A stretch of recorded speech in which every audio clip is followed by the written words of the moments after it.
Hi, this is Kerby Anderson. You know, each day we take on the tough issues and provide a biblical perspective to them. The topics we cover are wide-ranging. Apologetics, theology, prophecy, creation and evolution, intelligent design, marriage, family, child-rearing, the millennial generation, trends in society, politics, economics, business, religious liberty, the Constitution, public policy, foreign policy, military policy, tensions in the Middle East, abortion, homosexuality, pornography, sexual ethics, media, technology, history, and America's godly heritage. We talk about anything that affects your faith, your family, or your freedom. So don't go anywhere, because Point of View starts right now.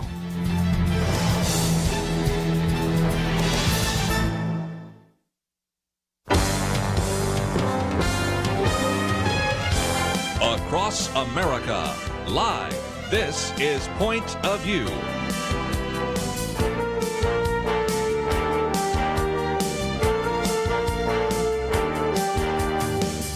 And now, Kerby Anderson.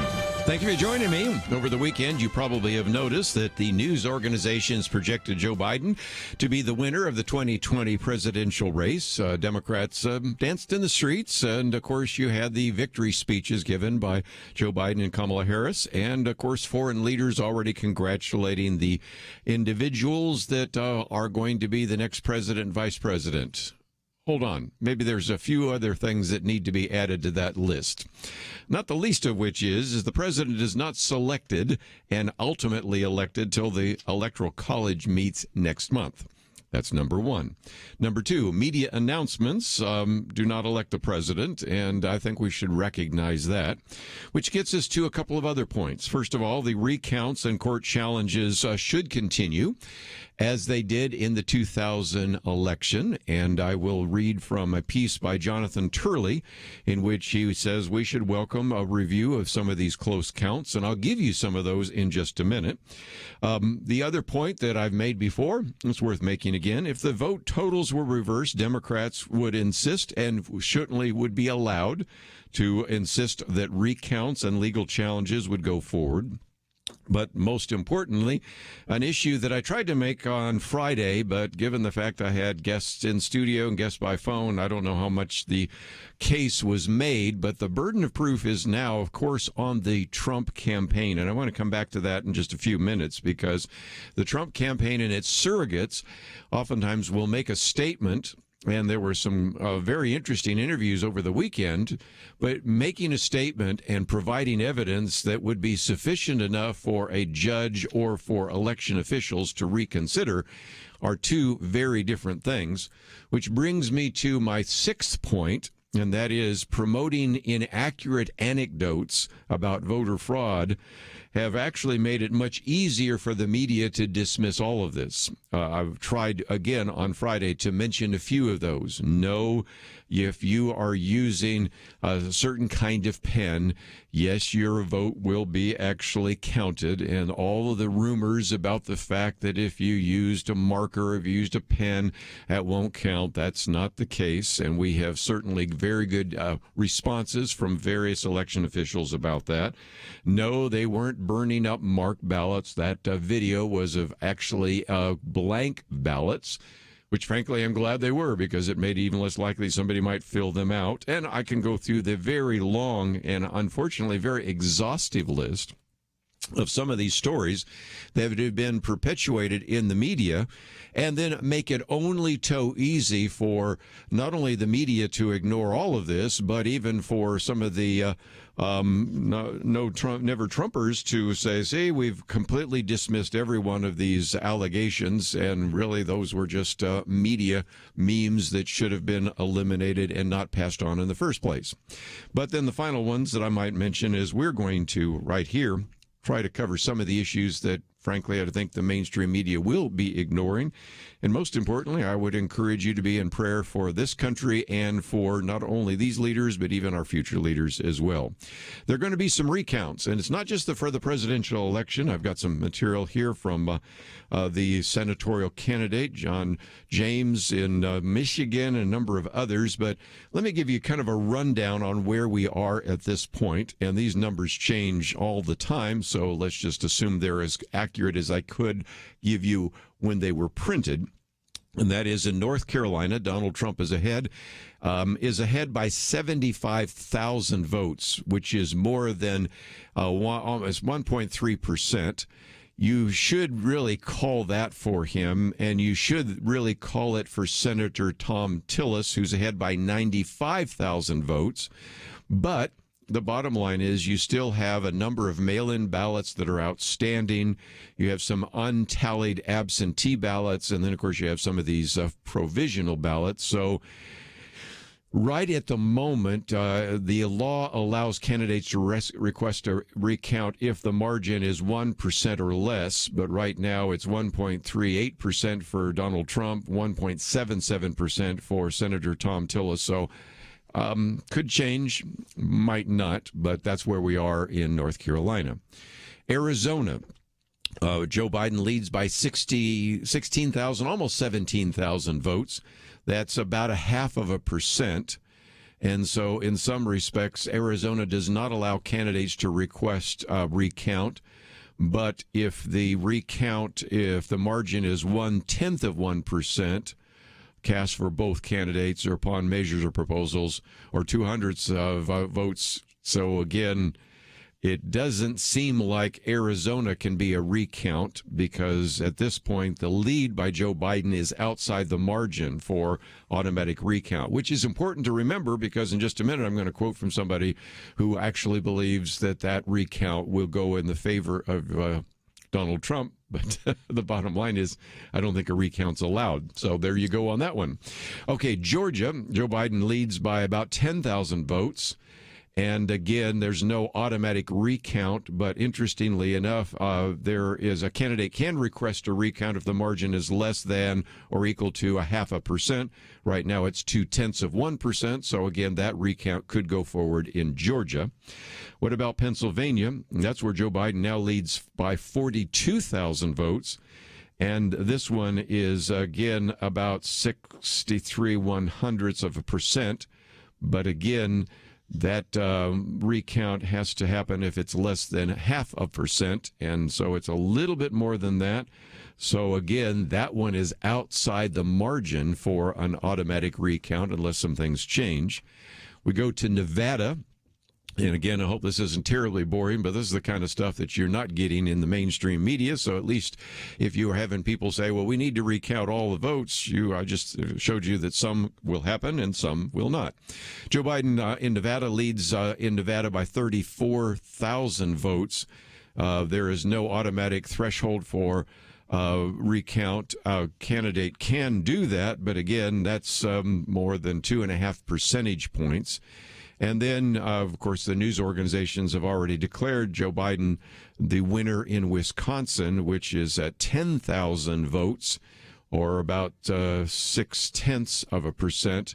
And the Trump campaign has called for a recount there and would pay for the recount. But it kind of gives you a little bit of a sense that even with the recounts taking place, those are not going to necessarily give the necessary number of electoral votes that Donald Trump would need in order to change the outcome of this election. You can, of course, recognize that there are all sorts of legal challenges. Many of them have been set aside. Some of them have already been decided. Again, I won't bother you with all of those details other than to simply say that when we come back from the break, we'll get into a little bit more of both the recount and the legal challenges. But as we said just the other day, talk about an uphill climb, even though many of these are very, very close. Remember how close it was in places like Michigan, Wisconsin, and Pennsylvania 4 years ago. We have those kinds of very close margins again in even more states. And for those that say, well, this says something like Al Gore, well, Al Gore had the advantage of only being able to focus on one state, Florida. The Trump campaign has to focus on 4 or 5. Much more difficult. Anyway, let's take a break. We got a lot more to cover. We will do so right after this.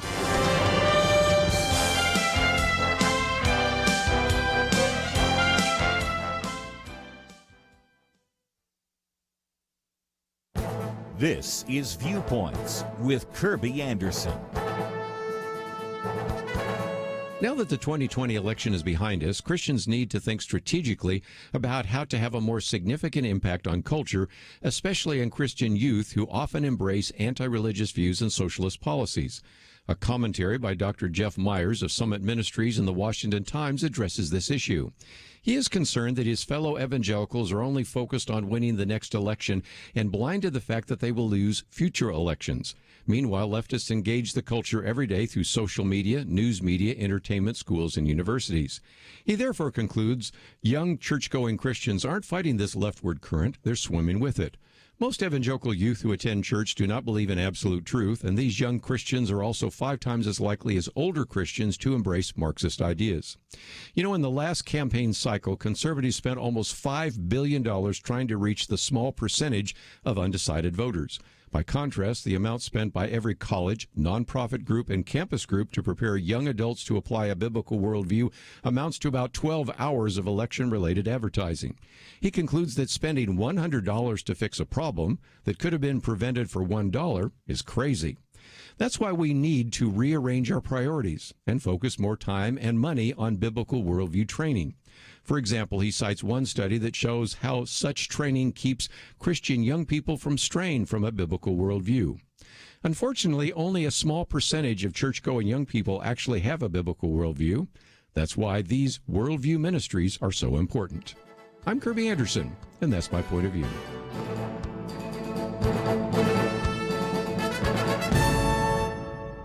For a free copy of Kerby's booklet, A Biblical View on Loneliness, go to viewpoints.info/loneliness. That's viewpoints.info/loneliness.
You're listening to Point of View, your listener-supported source for truth. Back once again, if you would like to join our conversation, love to hear from you, 1-800-351-1212. There are certainly going to be an ongoing series of questions about recounts and electoral, various legal challenges, and just the whole issue of election integrity.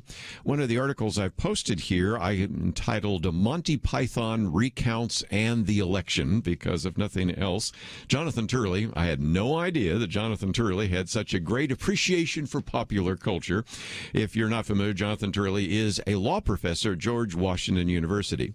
He, in many cases, has certainly been a supporter of the Democratic Party and would consider himself a liberal, but I do appreciate his willingness to get honestly looking at some of the issues. And you might remember during the impeachment trial, he was making cases for the fact that this is not legitimate and the arguments being used are not constitutional and on and on. Well, he appeared in The Hill with this particular piece, which I won't read in its entirety, but it is on the website if you'd like to read it in its entirety. He said, just when you thought the 2020 election could not be more bizarre, a hearing in Las Vegas on challenges by the Trump campaign went full Monty Python. After days of charges of fraud, we are finally at that bring out your dead moment from Monty Python and the Holy Grail. The Trump campaign has been claiming that ballots have been cast on behalf of deceased voters, as well as thousands of ineligible voters in Nevada. And the federal judge there demanded the names. When no evidence was given, Gordon refused to intervene last night. And again, that brings me back to one of my points. There is a point at which the Trump campaign is going to have to put up or shut up. It's going to have to start saying, here's the evidence and here are the people we have that. I will give you some of that in just a minute, but let's go on. Jonathan Turley says, in the movie, two men try to toss a protesting old man on a death cart during the Black Plague. When the driver objects that the man is not dead, the thugs insist he will be soon and ask the driver to hang around a couple of minutes. After trying to convince the driver to wait, they just club him and throw him on the pile. As shown by Gordon, when it comes to elections, judges do not hang around for a bit. In federal courts, you bring out your dead or your case is dead. Okay, good point. If the Trump campaign is premature in claiming deceased electorate, the Biden campaign is premature in claiming Donald Trump is deceased in the race. House Speaker Nancy Pelosi referred to him in the past tense and Joe Biden as president-elect. Philadelphia Mayor Jim Kenney called on the president to put on his big boy pants and concede like Al Gore, even after officials said they were still counting the votes. I appreciate Jonathan Turley, as well as the other day we quoted from Britt Hume. Mayor Jim Kenney apparently has blocked out any memory of the 2000 election, where Gore challenged the results and fueled an intense battle. Trump is simply doing what Gore did. With George Bush leading in Florida by under 1,800 votes, his campaign sent him to claim victory and create the image of president-elect. When Democrats challenged the results and filed lawsuits demanding recounts, they were viewed as fighting the will of the people. A meticulous recount led to a change of around 900 votes before the election was sent to a close with the Supreme Court ruling. Goes on to talk a little bit more about that history, but we'll move it on to the other parts he makes. He says, look, we're only finishing the second of 4 stages in an election for president. After the voting stage, states begin the tabulation stage. We will soon into the canvass stage, in which local districts confirm their counts and face challenges or recounts. Finally, there is the certification stage, in which the final challenges can be raised. In other words, Trump is not deceased yet. Biden has reason to claim his lead, as the odds are heavily against Trump. I would completely agree with that. One of the 2 states could flip on a Hail Mary challenge, but Trump needs 4 of those states to win in a feat that would hyperventilate Aaron Rodgers, which, again, appreciate the fact that he even knows a little bit about football. Okay, yet the public should welcome close scrutiny of these swing states. There are valid reasons to examine the figures based on the many unknowns in a new kind of election. The outcome will be determined by millions of mailed ballots in various states, some of which have never used such mailed ballots to this magnitude, and legitimate concerns were raised before the election. He goes on and makes some other points, but just in the interest of time, I'll read his last paragraph, because he said, we neither listen to nor trust each other anymore. Almost half the country voted for Trump, even after years of negative media coverage. We need neither concessions of defeat nor declarations of victory. We need transparency so that whoever is the next president can govern with legitimacy. That is why the involvement of the courts is not a bad thing. If nothing else, a judge can decline to do a postmortem on a living candidate on the same ground stated by the driver said, I cannot take him like this. It's against our regulations. Ending with, again, a reference to Monty Python. So there you go. You got your Monty Python reference here today as we talk about the election.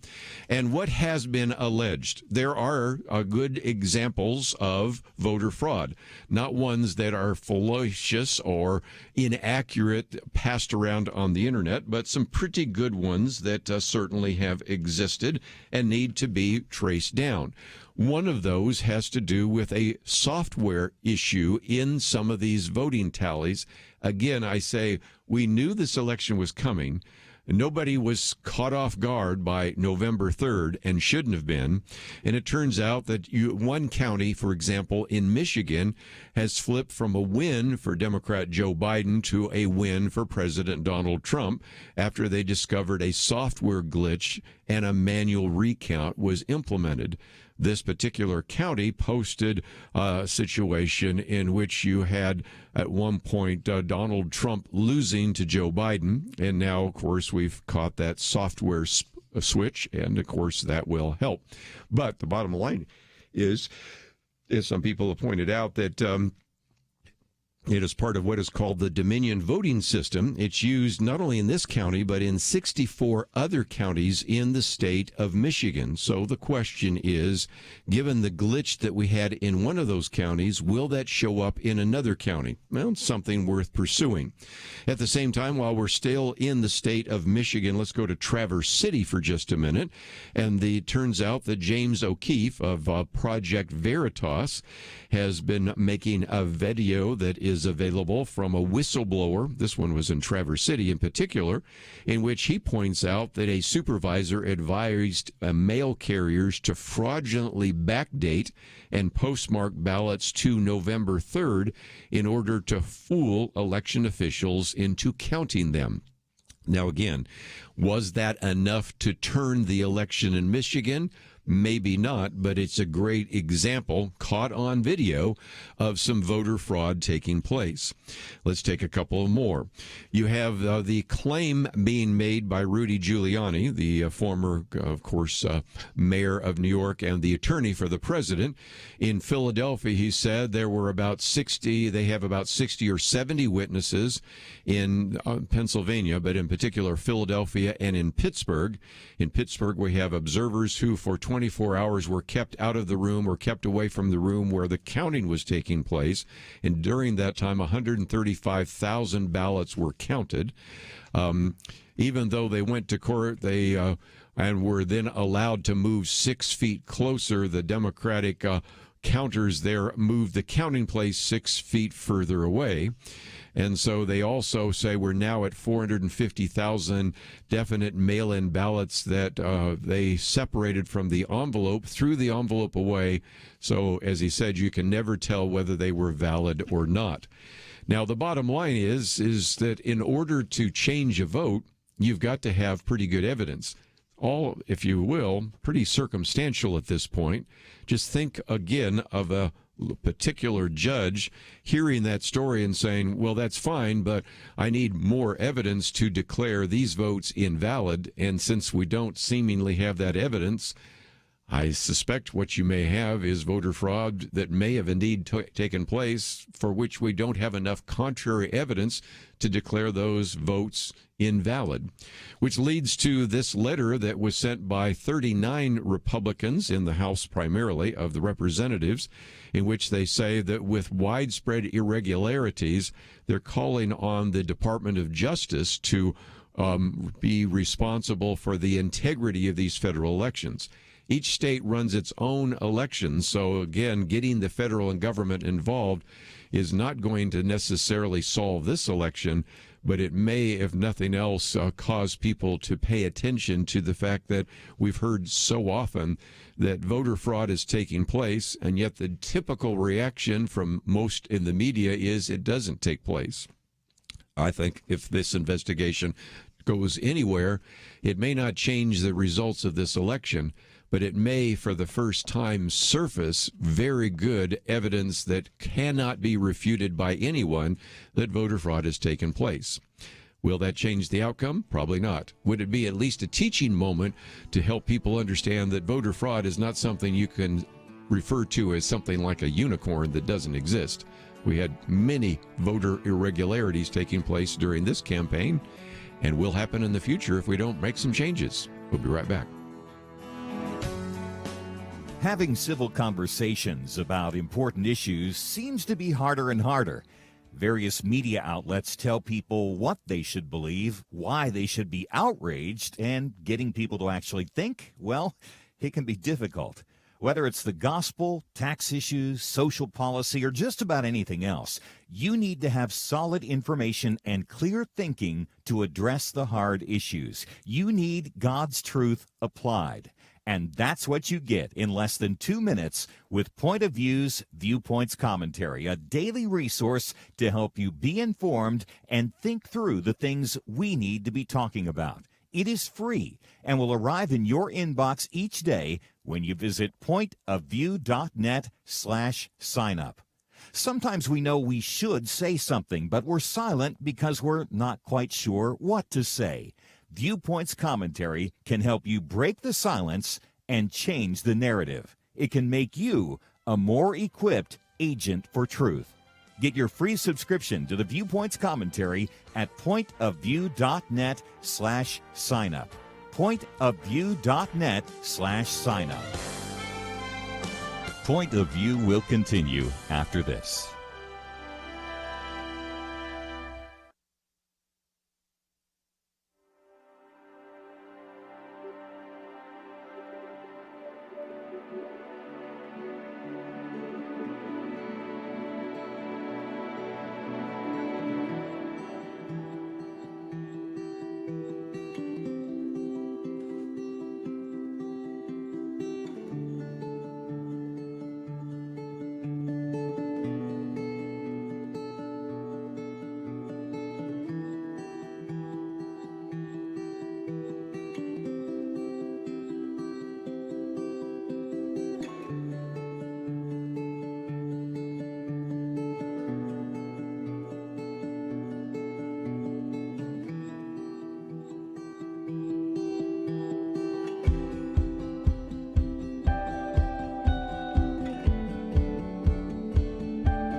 You are listening to Point of View.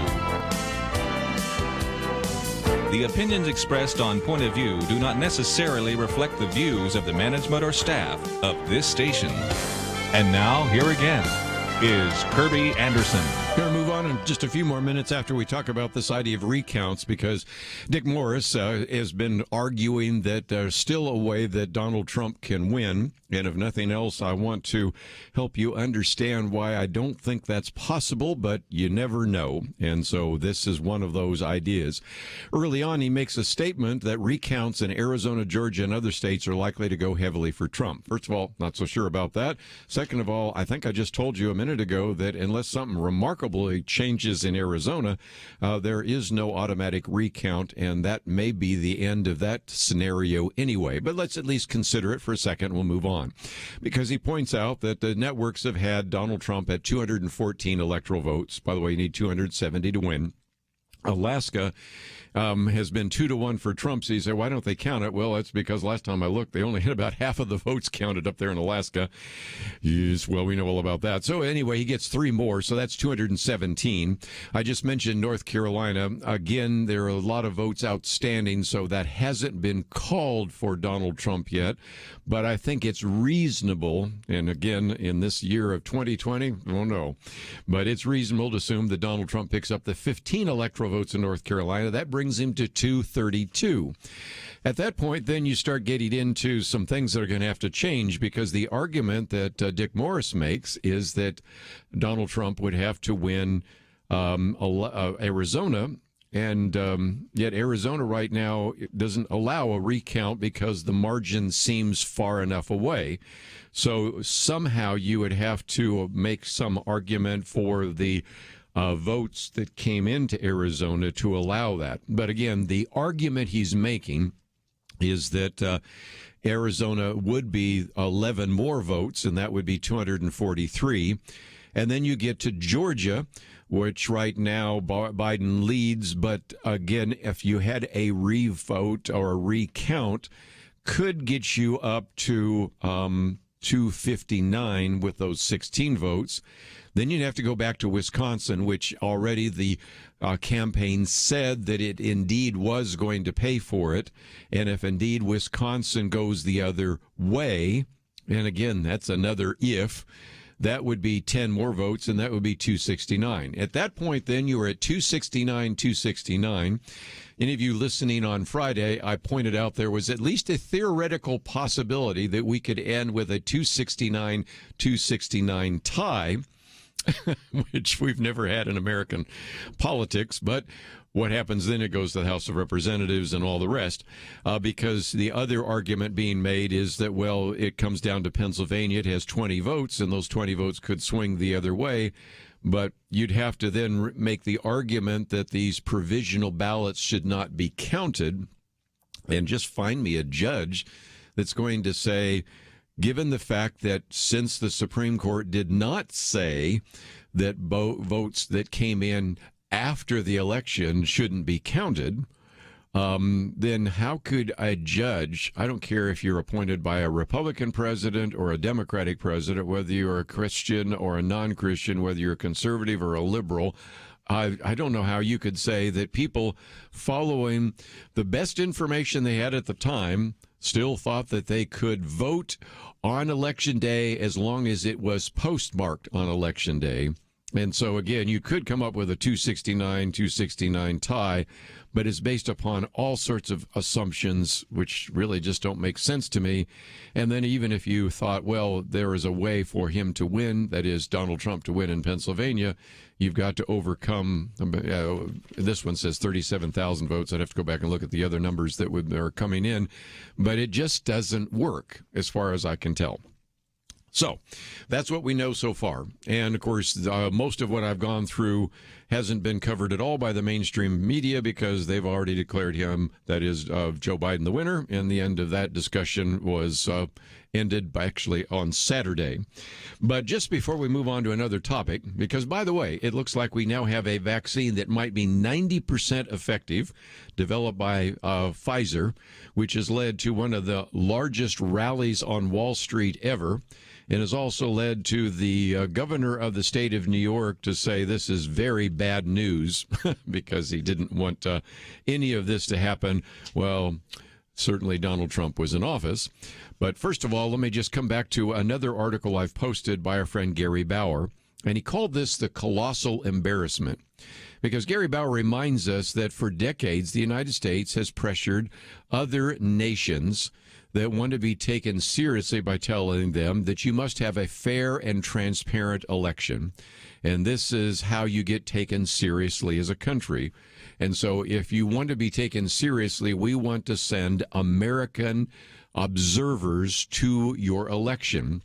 And so we send these observers to examine ballot security measures to ensure that the ballots are going to citizens of their country and that each citizen is getting one ballot, but not multiple ballots. Then we tell the U.S. observers that we want to have them to actually be at these ballot counting locations and that we want to see that the representatives of all parties are able to observe the counting process. Then we tell them that we want to watch the reporting process from the Central Election Authority so that we can ensure that the ballots are secured from the time they are counted to the time the results are reported. And under the criteria we've used to judge other nations and other countries, Gary Bauer says, we have not met our own obligation for free and fair elections in city after city that is run by, he says, left-wing socialist Democrats. And this should bring a sense of outrage and shame to all of us as Americans. And his recommendation is this. The State Department should say we will no longer send representatives to judge other countries because Democrats just proved we are incapable of upholding the standards we expect of other nations. And I thought it was kind of interesting that I'd never really thought about this before, but we have, over these many years, sent all sorts of different observers to these elections. Some of them have been as prominent as the former President Jimmy Carter, and many others have been very prominent lawyers, senators, and other election officials. Some of them have been former members of the Federal Elections Commission, and we've sent them to other countries so that they can have free and fair elections. And then when we now are supposed to have a free and fair and transparent election, we do not. And of course, I can give you many more examples of that, but I think if nothing else, I think Gary Bauer's illustration is a very good one. And maybe we should tell the State Department, stop sending representatives until we can clean up ourselves and actually have a free and fair and transparent election, which is obviously not taking place. And that's one of those things which are being sent around, which are valid. You know, the number of individuals that have been removed from the counting process, the various screens that were put up to prevent people from watching how the counting process was taking place. And all of those particular videos, most of which seem to be valid, are just an embarrassment to what we are as a nation. But before we take a break, let's talk about something positive. And that is Pfizer argues that the vaccine trial that they've done on 44,000 participants have shown, first of all, no safety issues arising from the vaccine. And the trials will continue until at least 164 participants become sick with at least one symptom of the coronavirus so that they have the full data available. But the best estimates that they have right now is that this vaccine has been 90% effective. And for some that are actually concerned about vaccines, this one actually utilizes mRNA. We'll get into all the technical stuff here, the molecular couriers that carry genetic messages. And so what it does is it stimulates the body to produce a protein found in the coronavirus, which then causes the body to produce antibodies. So it's not using an attenuated version of the coronavirus, but actually using mRNA to stimulate your body to actually develop the antibodies to this coronavirus, which is called COVID-19. The impact that this has had on the markets is outstanding.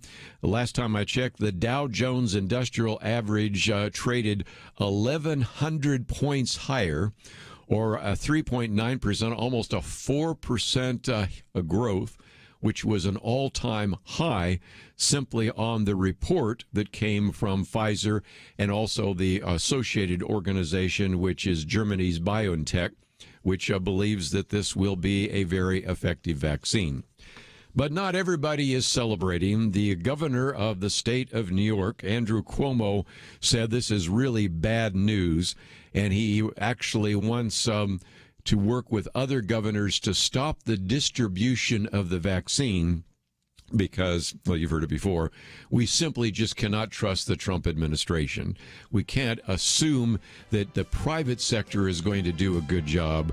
We need to have the public sector do it, which is kind of the reverse of what we oftentimes talk about around the table. But nevertheless, I think it's good news, even if the governor of New York thinks it's bad news.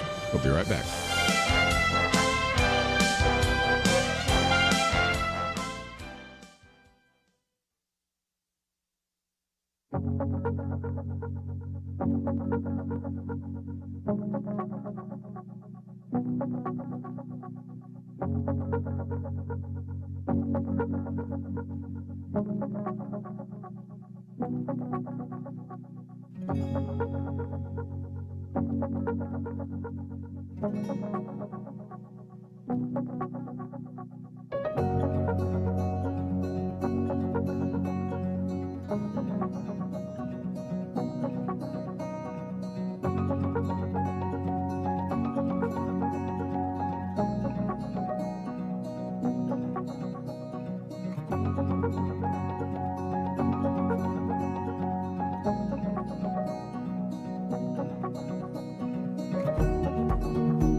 Now, back to Point of View, your listener-supported source for truth. Back for a few more minutes, and then next hour we're going to spend some time, first of all, kind of just giving a summary of where we are so far, and then we're going to have in studio with us Guy Snodgrass. He is the author of this book, Top Gun's Top 10 Leadership Lessons from the Cockpit. Individual that is a commander and a Top Gun, and it'll be fun just to hear from him as well, and just really apply some of these leader principles. Then we'll get back into some of the issues in the news, and then before the end of next hour, which will be at 2:30, Michael Clark will be with us. That is not his real name. It's a pseudonym, but it will be talking about, and we'll be talking about something that I've addressed here before on the issue of abuse and domestic violence, things the church can do to address this issue of domestic violence, and we have posted that article on the website there as well. Just before we take a break, let me just mention that I think it is still reasonable to assume that unless remarkable changes take place in the recounts and various votes by the various election boards and even some of the decisions by judges that Joe Biden will be the next president and Kamala Harris will be the vice president. And he's already made it very clear that he's going to issue a number of executive orders to overturn some of those executive orders by Donald Trump. 4 that he mentioned the other day, which were reported by the Washington Post. By the way, they're not wasting any time, are they? Because I'm going to have some more in just a minute. First of all, he wants to repeal the executive order that was issued by Donald Trump that would ban travel from some of these Muslim majority countries where there were individuals that are terrorists. And so he wants to reverse that one, and that will be his first. Second of all, he wants to reinstate the DREAM Act, which is sort of perfunctory because it never really got removed anyway, but that would allow children who were brought into the United States illegally to remain in the country. They've been in sort of limbo, but that one is, again, an attempt to reverse what indeed Donald Trump has tried to do in terms of challenge the question and try to finally get a resolution from Congress in that regard. The third one would be to rejoin the Paris Climate Accords, and those have been something that he wants to push forward, not only in terms of the executive order. He may not be able to get Congress to go along with some of that, at least in the Senate, but we'll see whatever he can do in terms of dealing with the issue of climate change. And then finally, he also wants to reverse the decision by Donald Trump to withdraw from the World Health Organization. So each one of those have to do with immigration, with immigrants, with climate change, with the whole issue of COVID. And so those are the executive orders that he will implement, maybe even the day he's sworn into office. And then there are all sorts of items that are being proposed as well. Let me mention those real quickly. The first is to move for taxpayer-funded abortion. At least, at the very least, he said he would do away with the Hyde Amendment, which was something he supported all those years, which prevents Medicaid funds from being used to pay for abortion. But nevertheless, he wants to push forward in that regard. Number 2, he wants to push forward for amnesty and also has made it very clear that not another penny will be spent on funding the wall. So that will be a remarkable change as well. He wants to, number 3, establish what's called a COVID-19 board. Of course, we have the coronavirus task force, but he wants to actually create a board that would run a national effort to provide diagnostic and antibody tests. I suspect he will also be very critical of the vaccine, although I haven't seen any comments by him in the last few hours. Number 4, he wants to push forward with the idea of the Green New Deal and work very hard to phase out our country's use of oil and natural gas. Even though he says he won't ban fracking, I think that's reasonable to assume that he would probably want to do that. He also wants to change the Affordable Care Act into what he calls Biden Care. But in some respects, it would be an attempt to take many of the ideas of the so-called Medicare for all and see what he can implement. Number 6, calling for free college. This would be at least those individuals that go to community college for those 2 years, they would be able to go to college for free. He also wants to make public colleges and universities free for for students who come from families with an annual income below $125,000. And then he wants to push through the passage of what's called the Equity Act, which would add words like sexual orientation and gender identity to the Civil Rights Act of 1964. In some respects, the Supreme Court decision has sort of moved in that particular direction. Now, you might say, well, how much can he really accomplish given the fact that Republicans control the Senate? And that brings me to my final point, and that is Chuck Schumer the other day. He's the Senate Minority Leader, wants to be the Senate Majority Leader. And so he has now made it very clear that since we have 2 runoff elections in Georgia, he wants to have Democrats win both of those. And if indeed that happened, and I think it's a little bit of a long shot, but let's again recognize that they spent $108 million to try to defeat Lindsey Graham. They spent $90 million to try to defeat Mitch McConnell.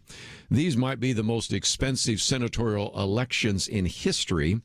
But more importantly, if indeed you are convinced that there's a little bit of electoral shenanigans that might take place there, between the funding and the possible stealing or cheating, it's possible that the two odds-on favorite to actually serve in the United States Senate, that would be David Perdue, who didn't quite get 50% of the vote because of a third-party candidate, and Kelly Loeffler, who did not get 50% because there are all sorts of people running in that special election, including Doug Collins, who got about 20% of the vote.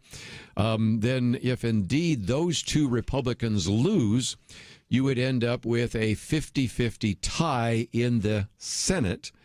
And one of the things the Constitution provides is for the vice president to actually cast a deciding vote in ties. And so if you had some 50-50 ties, Kamala Harris, before she becomes president, Kamala Harris, because I suspect that will happen very soon, could then cast the deciding vote. And as a result, some of these very more radical ideas that have been put forward, not so much by Joe Biden when he ran, but certainly by Bernie Sanders, and then are part of the Biden-Sanders agreement, could actually be pushed through. So this will make these two senatorial elections really important.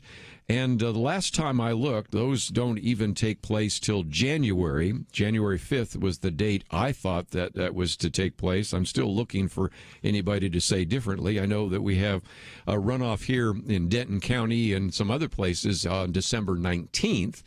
That's Shelley Luther and some other, but those cases are, I think, going to have to be decided in January. But indeed, if Democrats were to take both of those seats in Georgia simultaneously, then you would have a 50-50 tie. I think it's reasonable to assume that David Perdue will win that. I'm hoping that Kelly Loeffler will win as well, but you don't know, and that's exactly why we will continue to follow those particular senatorial races as well. A lot of things happening in this election 2020, and if nothing else, a good illustration for why we need to pay attention to what's taking place, and so we will continue to do that here on Point of View.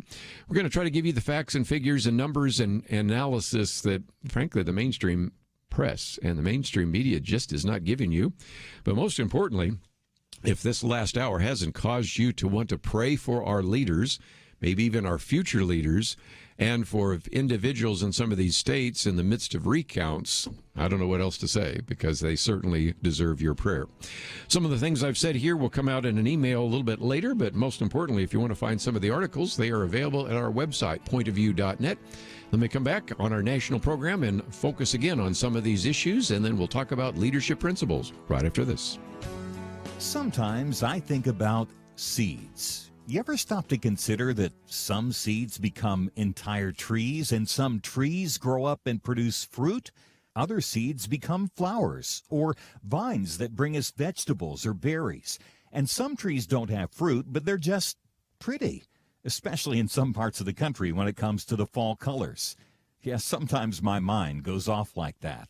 And I also think about such things when it comes to the seeds that so many have planted in the quest to impact our nation through Point of View Radio.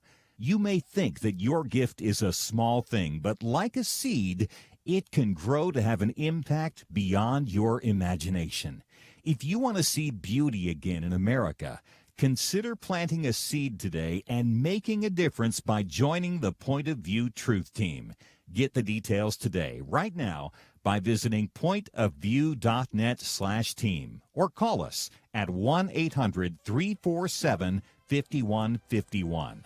Plant a seed for a great future. Cultivate truth. Pointofview.net/team and 800-347-5151. Point of View will continue after this.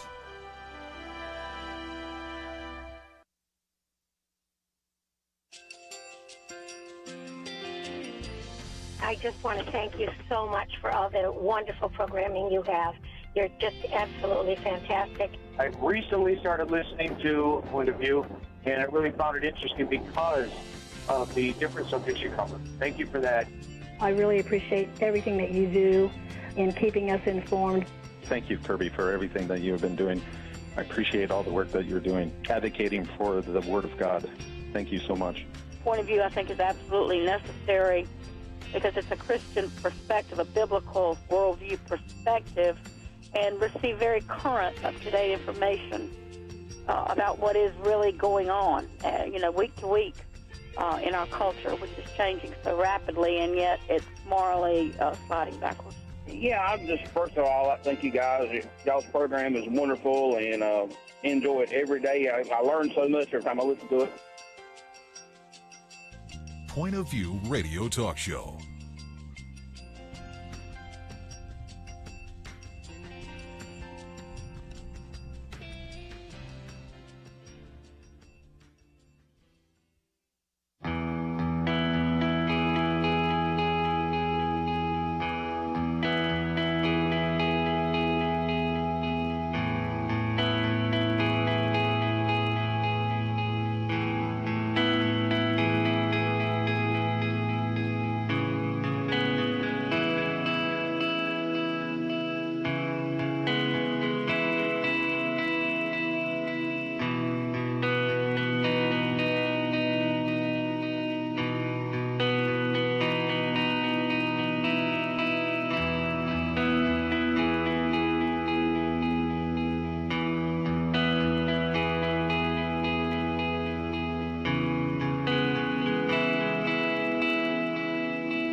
Hi, this is Kerby Anderson. Each day we take on the tough issues and provide a biblical perspective to them. The topics we cover are wide-ranging.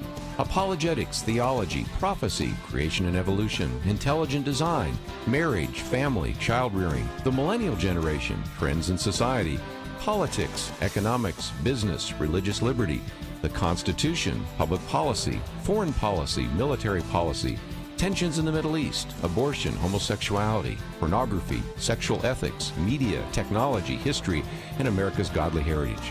We talk about anything that affects your faith, your family, or your freedom. So don't go anywhere, because Point of View starts right now.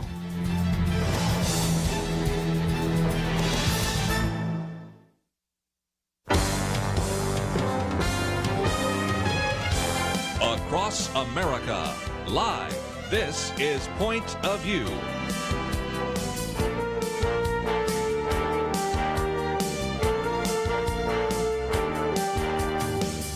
And now, Kerby Anderson. Thank you for joining me this Monday edition here on Point of View.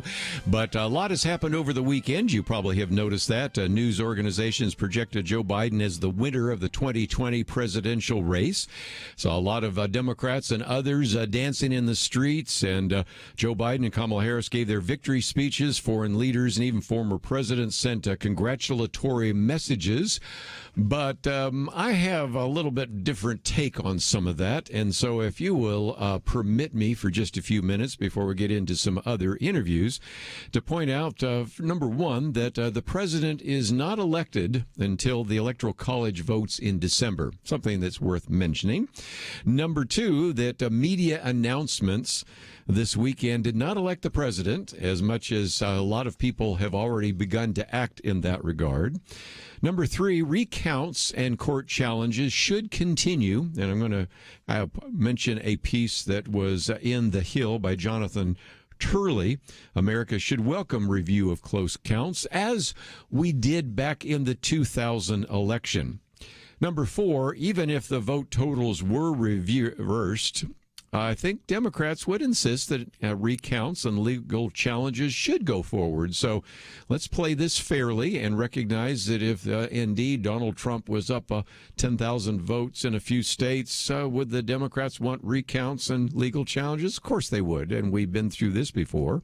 Number five, though, something I have said more than once, but let's say it again. The burden of proof is on the Trump campaign and its surrogates.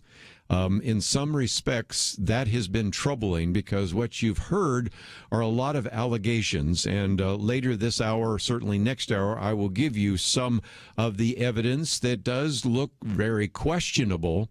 But sometimes when that evidence is not cited, then you have the statements by the press saying President Trump or Rudy Giuliani says without evidence. And it's about time to put up or shut up. So I think evidence needs to be there, and the burden of proof is upon the Trump campaign and its surrogates to provide that evidence in a way that reaches a very significant and a very high threshold, because as we talked about on Friday, just think about this for a minute.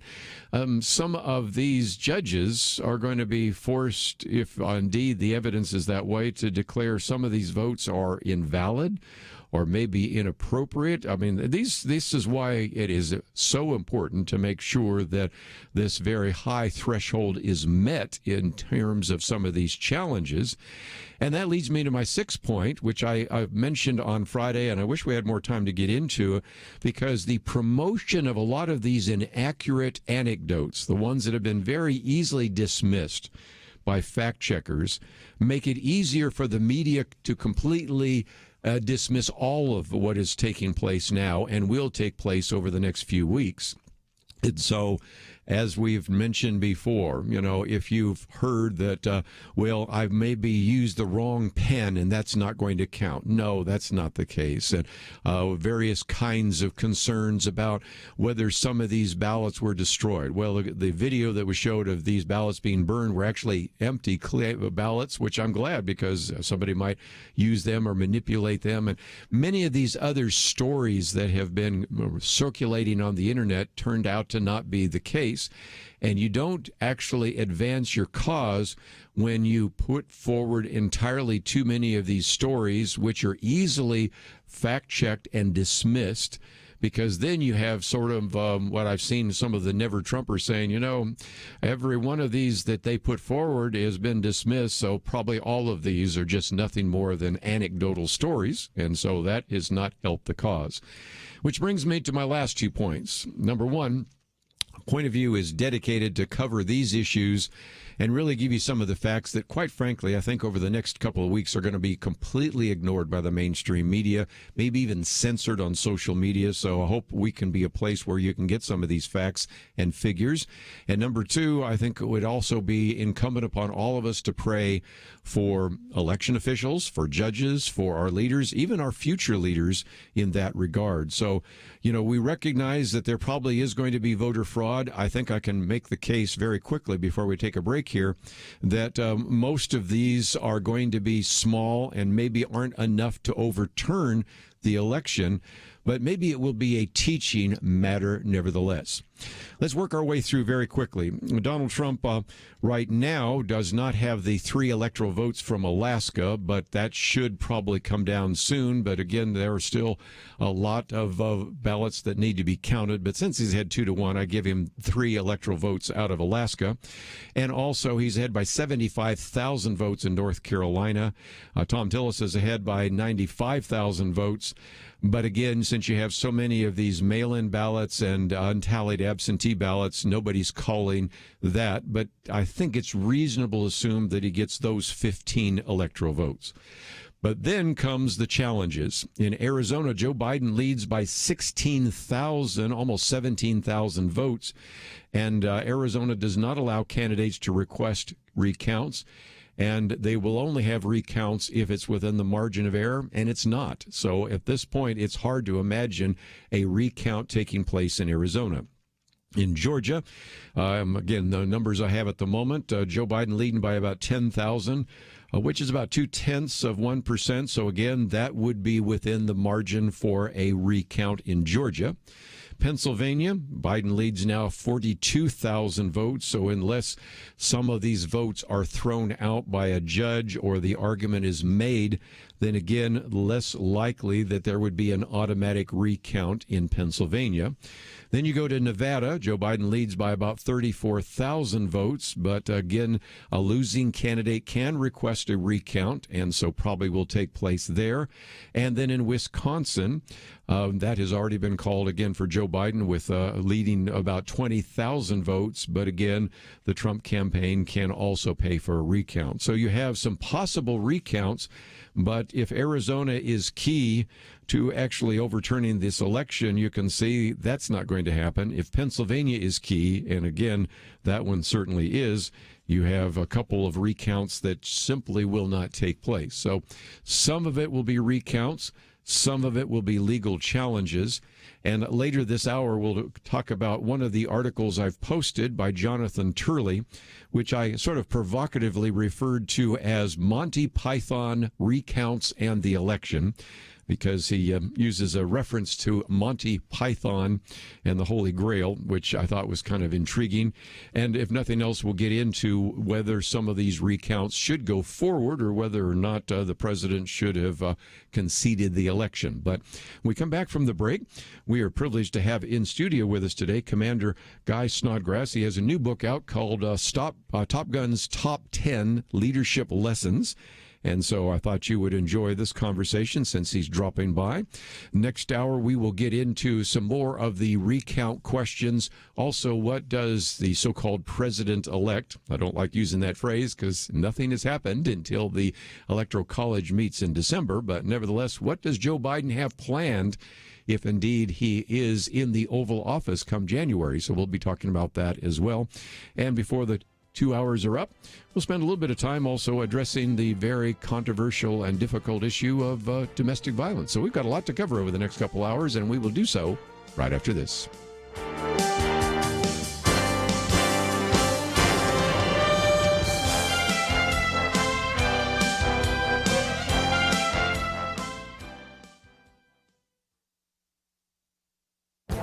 This is Viewpoints with Kerby Anderson.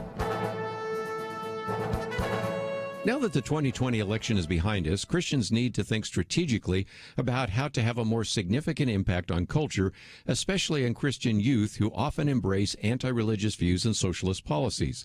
A commentary by Dr. Jeff Myers of Summit Ministries in the Washington Times addresses this issue. He is concerned that his fellow evangelicals are only focused on winning the next election and blind to the fact that they will lose future elections.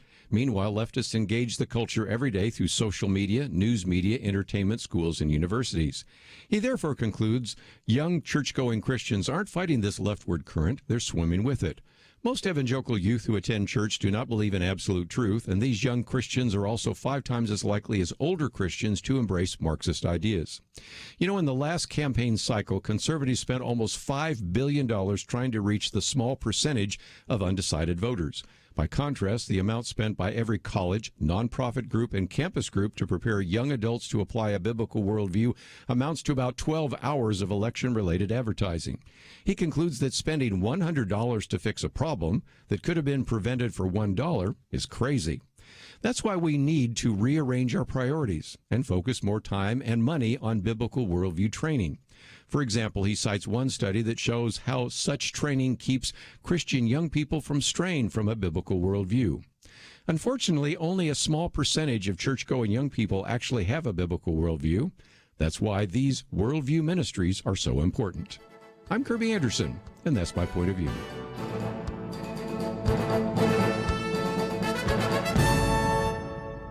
For a free copy of Kerby's booklet, A Biblical View on Loneliness, go to viewpoints.info/loneliness. That's viewpoints.info/loneliness.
You're listening to Point of View, your listener-supported source for truth. Back once again, let me just mention later this hour and certainly next hour we'll continue to talk about some of the things in the news. But I knew that Guy Snodgrass was going to be in town, and it is just a great opportunity to hear from him for a few minutes. And this new book is out, Top Gun's Top 10 Leadership Lessons from the Cockpit. And if you've ever watched Top Gun or you've been waiting for the Top Gun Maverick, a movie, to come out, then of course you certainly will appreciate this. But we talk so often about leadership principles, and a lot of what happens in the military involves leadership. Guy Snodgrass is the CEO of Defense Analytics, an individual that was an Eagle Scout I read about in your book, and you went to, of course, the Naval Academy, and then later went to MIT, graduated from there, and of course one of the Top Gun instructors, fly one of those FA-18 fighter jets, and just an incredible story that I've been reading about in the book. And we're going to talk about some of those leadership principles, but thank you for joining us here in studio today. Yeah, thanks, Kerby. Great to be with you. I imagine you're looking forward to the new movie. I am. I was. No one was more disappointed than I was in my family when we found that the movie got delayed and pushed back to 2021 due to the, of course, coronavirus pandemic. But we're really looking forward to seeing it once it hits the theaters.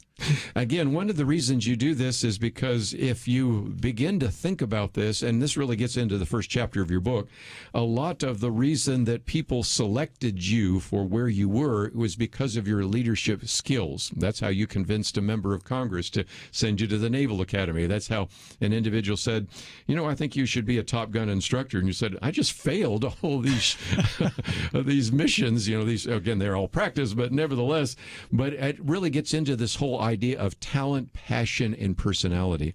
Talk about that, because whether you're going to be flying an airplane, which are very few of our listeners ever probably have or ever will, you can certainly benefit from some of these leadership principles, can't you? You can, and I that was something that really jumped out at me when, as you mentioned, I had to basically do a rush ride. I had to rush to become a Top Gun instructor, and when you go in there and you find out that they're not looking for someone who's just the finest, best fighter pilot. In fact, that's not even really the primary thing you're looking for. Like you said, Top Gun truly looks for those three characteristics: talent, passion, and personality. So yes, talent, you need to be credible.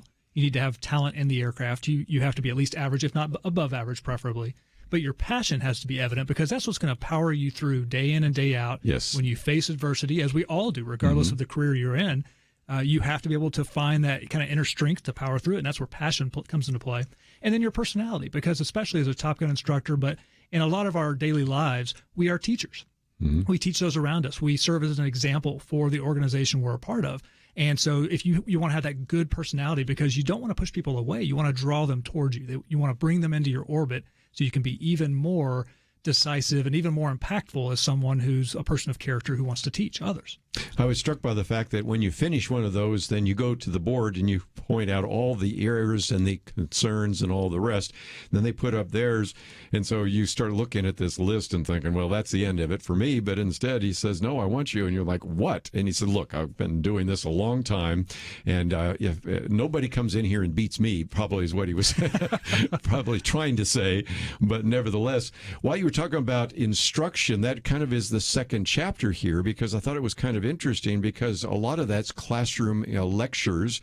And so when I saw the title of this chapter, Nothing Worthwhile is Ever Easy, I thought you'd be talking about flying an airplane, but you're really talking about doing a PowerPoint presentation. I am. And that was kind of instructing too, because in some respects, then they have this attempt to try to critique everything you do in terms of classroom instruction. Talk about that, if you might.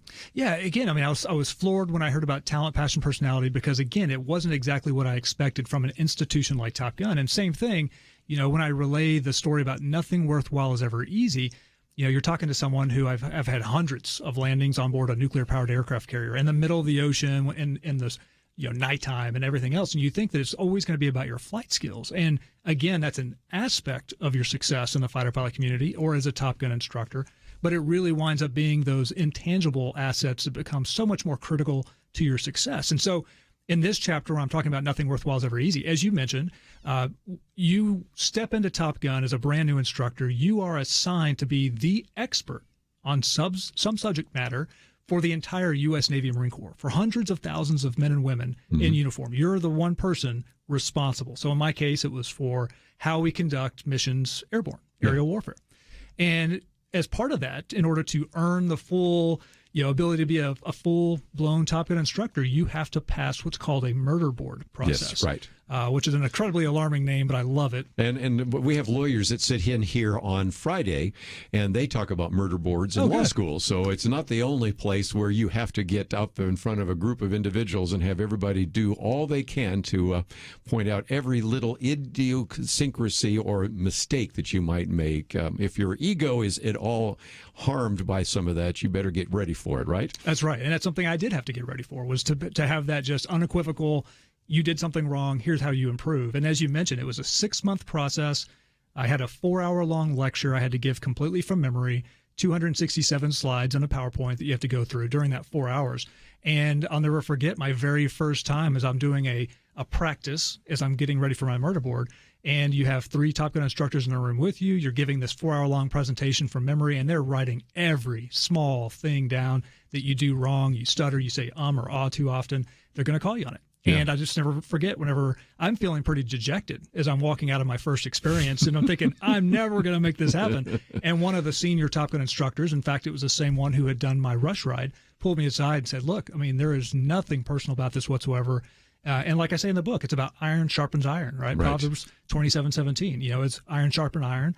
One man sharpens another. And so we're here to make you as strong and as best as you can possibly be. And if we pull punches, we can't do that. And it's about you achieving your fullest potential. And I thought that was great, because nothing worthwhile is ever easy. You have to put hard work and dedication into it. Might just mention again, the book is entitled Top Guns Top 10, Leadership Lessons from the Cockpit. We have information about it on our website, and so if indeed you don't find it in your local bookstore, and sometimes people have difficulty finding it, we have it there, and it's available both in hardcover and Kindle, and came out in September, and we'll continue to talk about that. But again, if you would like no more information about it, also some great pictures in there as well, so get a chance to see you in some of the jets and with some of the colleagues and all the rest. One other one before we take a break, though: stay calm under pressure. I think anybody that has done something that is stress producing, and certainly flying an airplane is, but all sorts of other areas of life, staying calm and keeping your wits about you is one of the key aspects of any kind of leadership position, isn't it? It is. And in fact, one of the favorite sayings I picked up while I was in uniform is that your emotion is typically the enemy of your good judgment. So, I felt this myself. There is a senior leader in the military. A lot of times you feel yourself being pulled emotionally towards a situation, you know, and it's just human nature. And that's something that over the course of decades you train on is determining ways that you can, we call it compartmentalization. You push that aside and you focus on the facts, and that's what you lean into. And what we find right now is that there was a very good book that came out, and we interviewed the author of that, The Coddling of the American Mind, and he talks about 3 untruths, and the middle untruth is always trust your emotions. And I go, what could possibly go wrong with that? Because you know as well as I do that emotions are necessary. Those emotions sometimes tell you there is danger, but if you have lost sight of the bogey out there and you aren't looking, and because if he's out of sight, then you're out of luck. That's really right. Very, very quickly, right? And so again, some of those opportunities to actually, in the midst of a crisis situation, in terms of something that's producing high anxiety, might be something that you want to learn from as well. Well, we've only looked at a couple of the very important principles, but I need to take a break. When we come back, Chapter 4, do the right thing even when no one is looking, because that gets into the whole issue of integrity. And whether you've ever flown an airplane, whether you ever will, I think you're going to find some incredible principles of leadership here that are important. The idea of anticipating problems, don't confuse activity with progress. I love that little chart you've got in there. People oftentimes said it wouldn't be a good Kerby Anderson lecture without a chart and a couple of graphs and those kinds of things. So we'll get into a few other things that I think you can benefit from. And Guy Snodgrass with us for a little bit longer. And again, since he could drop by, we wanted to give you a chance to hear some of the things that we're talking about with him. If you go to the website here, we have, first of all, a link to his website. So you can go to GuySnodgrass.com. You can find all sorts of information about him, his books, the podcast, his commentary, some of the appearances. You might want to have him come and speak to your particular group, so we'll talk about that when we come back from the break. But you might want to go to his website right now, and if you don't know how to spell it, that's fine. It's right there at pointofview.net. You can see what he looks like. Of course, if you're watching online, you can watch that as well. And so we've got some great opportunities for you to learn a little bit more about his lessons, but most importantly, as we come out of this COVID-19, there will be some great opportunities for maybe you to schedule and have him come and speak to your group, and this would be just a great opportunity. So we'll talk about how you can do that and pick up a few of the other leadership lessons from this book right after these important messages.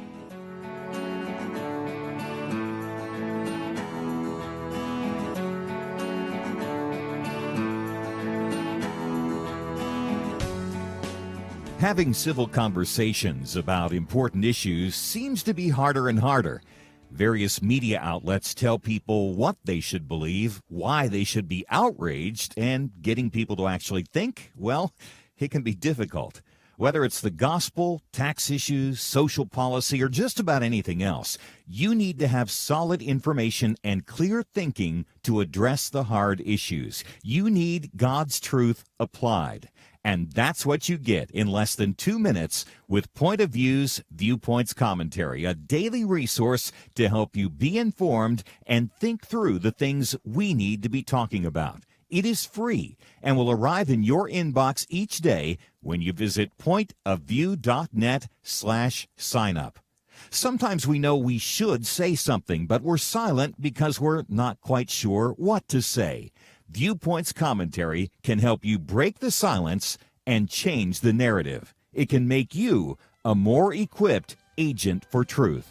Get your free subscription to the Viewpoints commentary at pointofview.net/signup. pointofview.net/signup. Point of View will continue after this.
You are listening to Point of View. The opinions expressed on Point of View do not necessarily reflect the views of the management or staff of this station. And now, here again, is Kerby Anderson. Back once again, Guy Snodgrass with us as we are talking about his book, Top Guns Top 10. Might also mention that we have a link to his website, and as you go there, you can also see information about his previous book, Holding the Line Inside Trump's Pentagon with Secretary Mattis. Mad Dog Mattis, as he was called. And, of course, today, I guess we should also announce that the current Secretary of Defense was also fired by tweet, which I guess is typical Trump style. But you worked with Secretary Mattis for about a year and a half or so. I did. And just an incredible opportunity to have worked with him. Of course, we have information about Top Guns Top 10. But let me just mention for a minute, when people go to your website, and we have that on our website at pointofview.net, people can see your podcast, your commentaries, and all the rest, but can contact you. And I would think there would be a number of listeners out there that would say, I would love to have you come and speak to our church group, our civic group, our military installation, and share some of these principles about leadership. So you are available, aren't you? I am. I'd love doing that. I mean, I've been doing that over the last few months, and that's where I derive a lot of my joy in life, frankly, is just like I said at the opening of this book.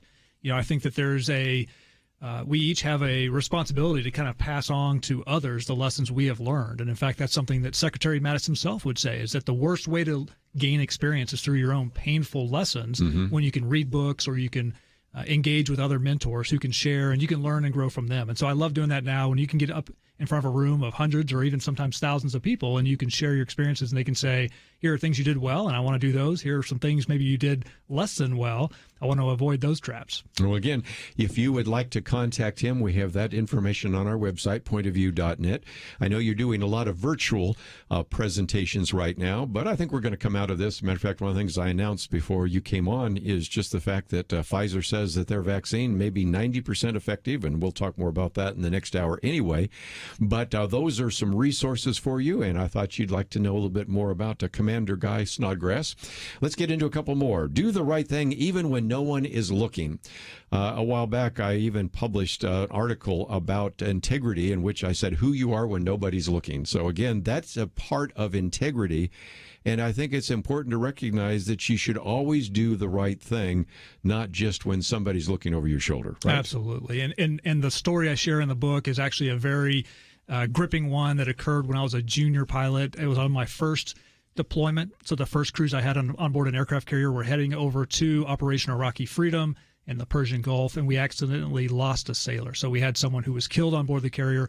And the shame of it was that it was a completely avoidable accident. And it occurred because someone, as the title of that chapter implies, was not doing their job the right way. They were cutting corners.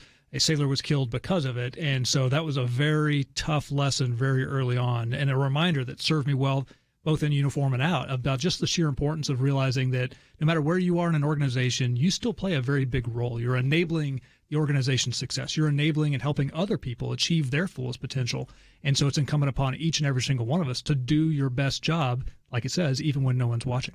Another part of leadership is that sometimes people are watching when you don't realize they're watching. And we've had an individual on this program before that say that basically a lot of individuals around us, especially kids, are like values vacuum cleaners. They suck up the values there. And so you can talk about integrity and you can talk about honesty, but they will very quickly pick up whether or not you're a person of integrity when you say, tell them I'm not here right now, or, well, that doesn't matter. It's only a few dollars, those kinds of statements. And so recognize that you're setting an example, even though some of our professional athletes say, I'm not a role model. Yeah, yes, you are. You hate to admit it. And so there are some real opportunities for us to be men and women of integrity. And so that is certainly the case. And one thing I was going to just add on, I mean, a saying that I also love is that your actions will speak far louder than your words ever can. I do. And just like you said, people are always watching you, whether you have a formal or informal leadership role, they're always watching you. And so you never know the actions you're taking. People are watching, and they're making those value-based assessments of you and your character. Let's, if we can, talk about, since we talked about the loss of life, anticipate problems. But you have a quote in there that we've used many times as well, and that is Malcolm Gladwell talks about the fact that in order to get a skill, it's about 10,000 hours of practice. And that has been very easily verified when you look at people learning the violin, learning to use various kinds of equipment and those kinds of things. And so in some respects, in real life, perspiration trumps inspiration 9 times out of 10. Talk about that for just a minute, if you might. Well, it is true. I mean, it gets back to the first chapter we talked about, nothing worthwhile is ever easy. I mean, it does take hard work, dedication, and as I said, as a commanding officer, the relentless pursuit of excellence. No one will be perfect, but you can always, each and every day, strive to be better. And do that repeatedly. And so it's one of those things where you just realize you've got to put in the effort, you got to put in the time to achieve. And I think that that's so critically important during today's environment, especially when you have this kind of get rich quick mentality where you think someone's just going to hand something to you. It's not the reality. You have to put things in action. And I'm a big believer that you can use your God-given gifts. You can find ways to help construct your success, because if you do anticipate problems, that means you're coming up with a plan. It means you're working on that plan. It means you're also constantly kind of asking what if, and one of the sayings I like is to avoid those second and third order things that can occur, which means you take an action. And if you've thought about it with your plan, then when surprises pop up, usually they're not really a surprise. You've already kind of considered what can happen. It's when you just respond to things happening around you, you're reactionary, vice being proactive, that you can find yourself getting in trouble. So just having that plan and anticipating problems can help you be really successful in life. That's why I like to lots of times get kids involved in sports, because you have the plan, whether it's football, basketball, whatever, and then immediately something comes that you didn't anticipate, and you have to be able to think on your feet and to react and then come up with an alternative plan. And so it really teaches them sort of a life skill. But one of the other chapters I love, don't confuse activity with progress. And that's kind of a table or a chart in which if you look at urgent, non-urgent, important, non-important, urgent and important, well, do that immediately. Urgent but not important, get rid of that. Right. Then important, not urgent, plan these.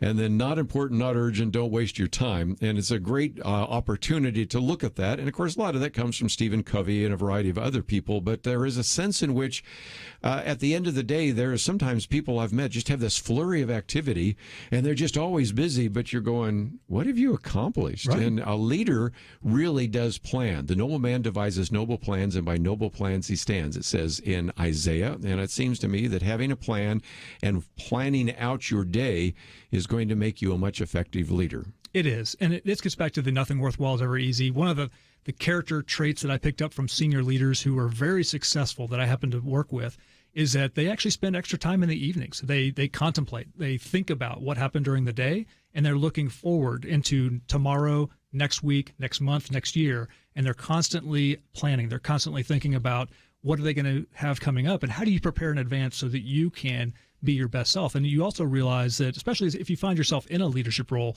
you do have the burden of leadership. You need to set that a good example for others, but you also, their success sometimes can be bound very tightly with yours. And if you're not giving it everything you've got, you may be inadvertently limiting those who have ascribed and are working with you. Yes.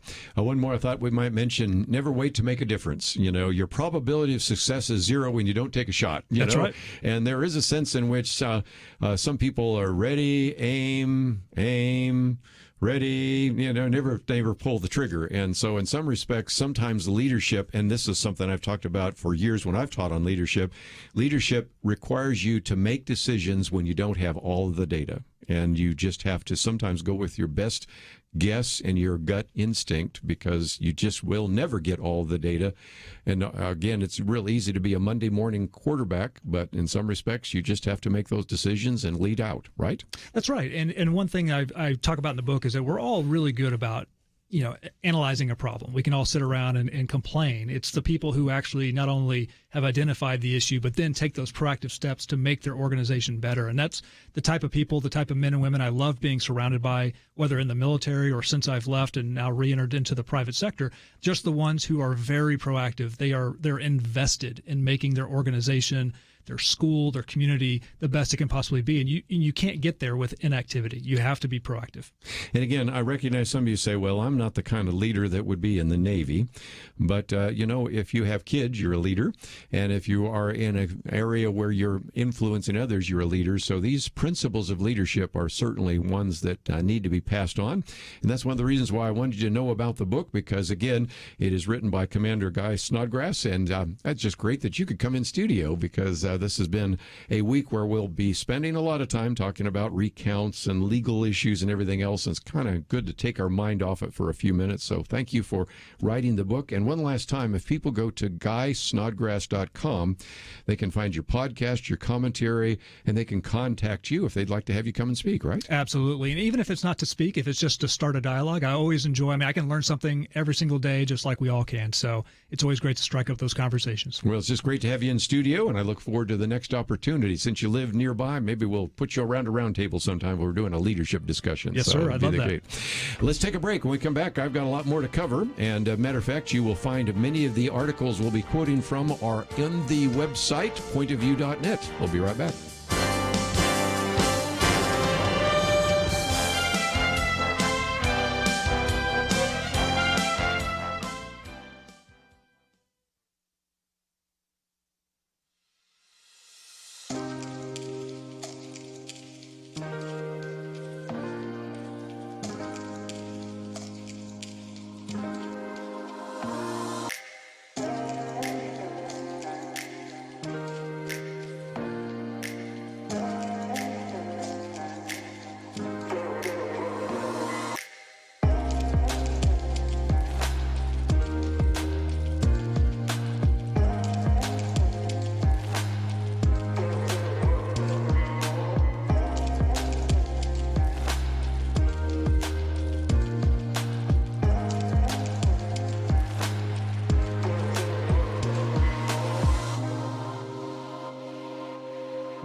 Now, back to Point of View, your listener-supported source for truth.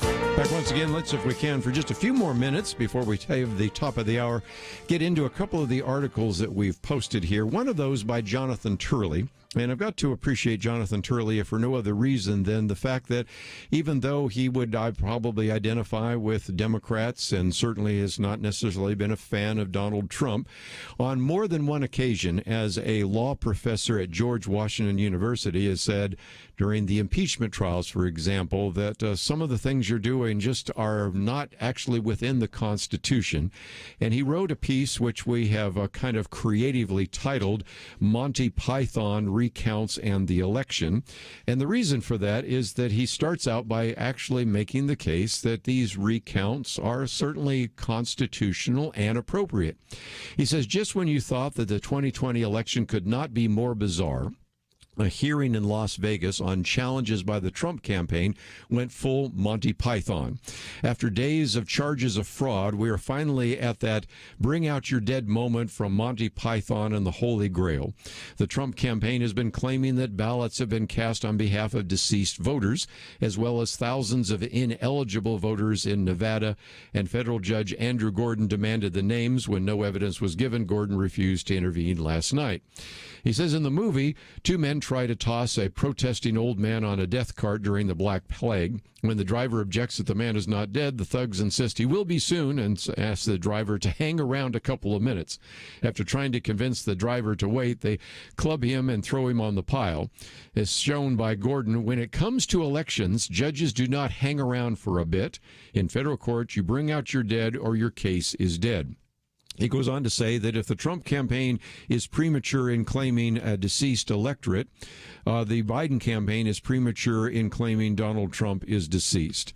Because what we are dealing with here is the decision, as he said, of the House Speaker Nancy Pelosi referring to Donald Trump in the past tense and Joe Biden as president-elect.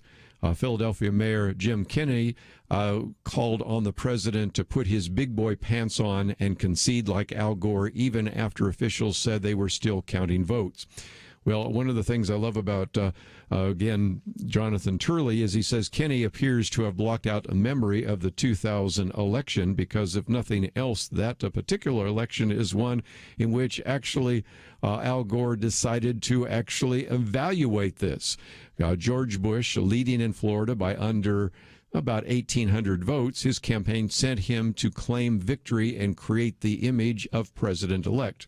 When Democrats challenged the results and filed lawsuits demanding recounts, they were viewed as fighting the will of the people, and a meticulous recount led to a change of about 900 votes before the election was sent to a close with the Supreme Court ruling. He goes on a little bit later to say, we are finishing only the second, he says, of 4 stages in an election for president. After the voting stage, stages begin the tabulation stage. We will soon enter the canvass stage, in which local districts confirm their counts and face challenges on recounts. Finally, there is the certification stage, in which the challenges can be raised. In other words, Trump is not deceased yet. Biden has reason to claim his lead, as the odds are heavily against Trump. 1 or 2 states could flip on a Hail Mary challenge, but Trump needs 4 of those to win, in a feat that would hyperventilate Aaron Rodgers. Kind of a reference there to, of course, Green Bay quarterback. But nevertheless, these are some important issues that need to be considered as well, and certainly within the range and the realm of possibility. He goes on to say that the public should welcome close scrutiny of these swing states. These are valid reasons to examine the figures based on the many unknowns in the new kind of election. The outcome will be determined by millions of mailed ballots in various states, some of which have never used such mailed ballots in this magnitude, and legitimate concerns were raised before the election. So near the end, he actually makes one final statement. He said, we neither listen to nor trust each other anymore. Almost half the country voted for Trump, even after the years of negative media coverage. We need neither concessions of defeat nor declarations of victory. We need transparency so that whoever is the next president can govern with legitimacy. That is why the involvement of the courts is not a bad thing. If nothing else, a judge can decline to do a postmortem on a living candidate on the same grounds stated by the driver who said, I cannot take him like this. It's against regulations. So again, just the whole idea of Monty Python and the recounts and the election. And I think it's important to recognize that there are going to be some challenges that may surface some problems. Let's talk about Michigan for a minute, since we broadcast up there. They found that in one county in Michigan, it flipped from a win for Democrat Joe Biden to one for a win to President Donald Trump after the discovery of a software glitch, and then they did a manual recount. And the concern that was raised at the time is, okay, since this is indeed a glitch in the software, the so-called Dominion voting system is used not only in that county, but in 64 other counties, for example. And so that's something that people have been paying attention to and certainly want to investigate a little further. Well, we're talking about Michigan for just a minute. Our friend James O'Keefe with the Veritas group, the Project Veritas, has a video, and this one is a video that's sort of make the rounds right now of a postal worker who was involved, I think it was in the Traverse City Post Office, and according to this whistleblower, a supervisor advised mail carriers to fraudulently backdate and postmark ballots to November 3rd in order to fool election officials into counting them. So again, that's something that's worth investigating. And then even former Mayor Rudy Giuliani, who's now the attorney for the president, was the other day on Fox News, in which he was pointing out that they have been looking at some of these cases in Pennsylvania, in particular Philadelphia and Pittsburgh. In Philadelphia, he said they have about 60 or 70 witnesses that have observed some things that are of concern. In Pittsburgh, they said they had observers who for 24 hours were kept out of the room or kept away from the room where there was the counting of mail-in ballots.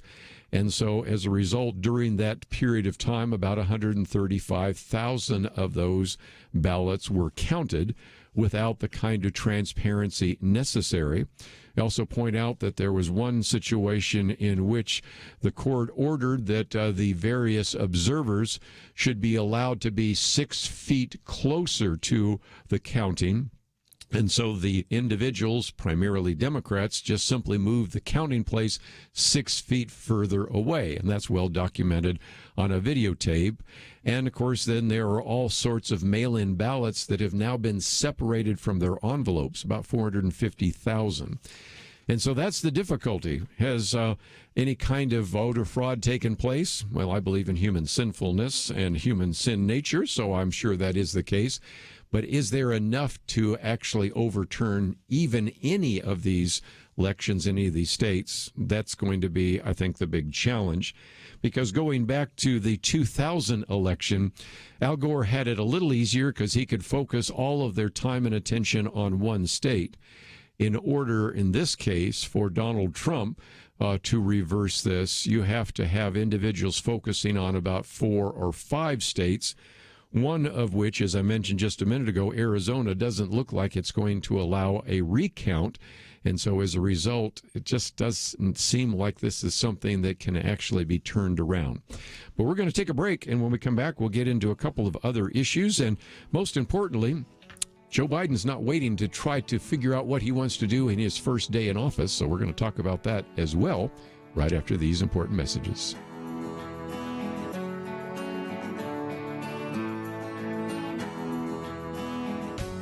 Sometimes I think about seeds. You ever stop to consider that some seeds become entire trees and some trees grow up and produce fruit? Other seeds become flowers or vines that bring us vegetables or berries. And some trees don't have fruit, but they're just pretty, especially in some parts of the country when it comes to the fall colors. Yes, sometimes my mind goes off like that. And I also think about such things when it comes to the seeds that so many have planted in the quest to impact our nation through Point of View Radio. You may think that your gift is a small thing, but like a seed, it can grow to have an impact beyond your imagination. If you want to see beauty again in America, consider planting a seed today and making a difference by joining the Point of View Truth Team. Get the details today, right now, by visiting pointofview.net/team or call us at 1-800-347-5151. Plant a seed for a great future. Cultivate truth. pointofview.net/team and 800-347-5151. Point of View will continue after this.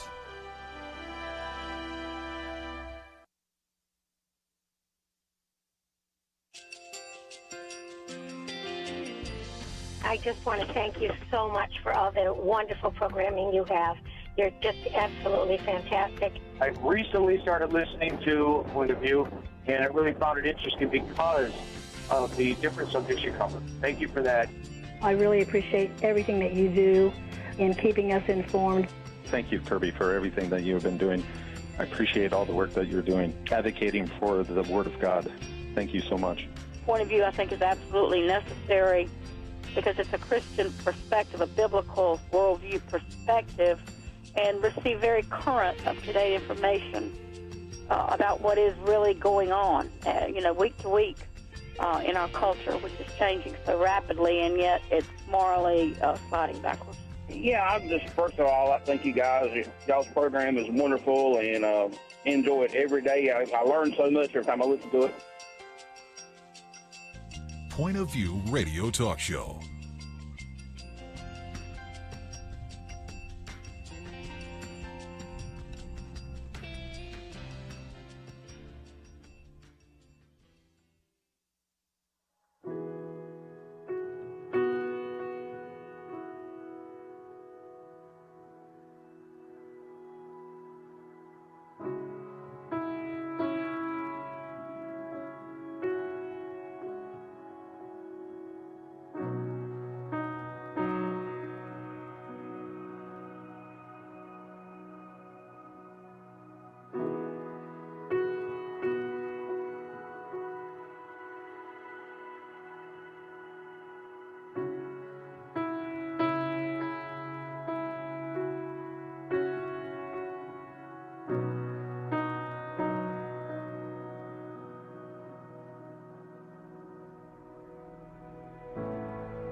Hi, this is Kerby Anderson. You know, each day we take on the tough issues and provide a biblical perspective to them. The topics we cover are wide-ranging.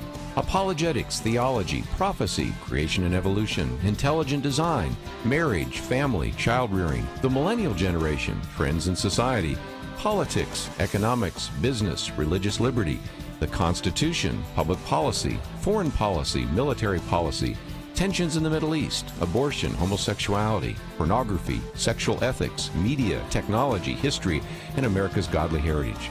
We talk about anything that affects your faith, your family, or your freedom.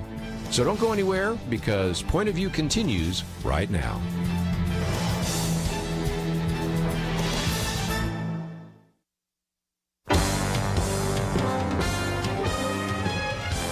Across America, live. This is Point of View.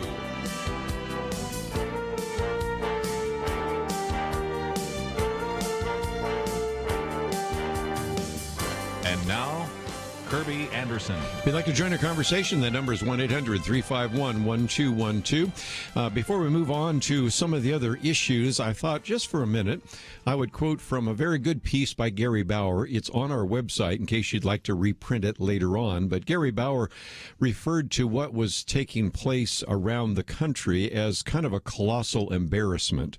And what he's getting at is just the lack of transparency. Just because we don't have people watching the count and the votes doesn't necessarily always mean that something illegal or nefarious is taking place. But free and fair and transparent elections are something that we have been talking about in this country for a generation or more, and we've been trying to encourage other countries to do the very same. And so Gary Bauer puts it this way. He says, for decades, the United States has pressured former rogue nations that want to be taken seriously by telling them, you must have fair and transparent elections. This is how you get taken seriously as a country. We would like to monitor your upcoming election.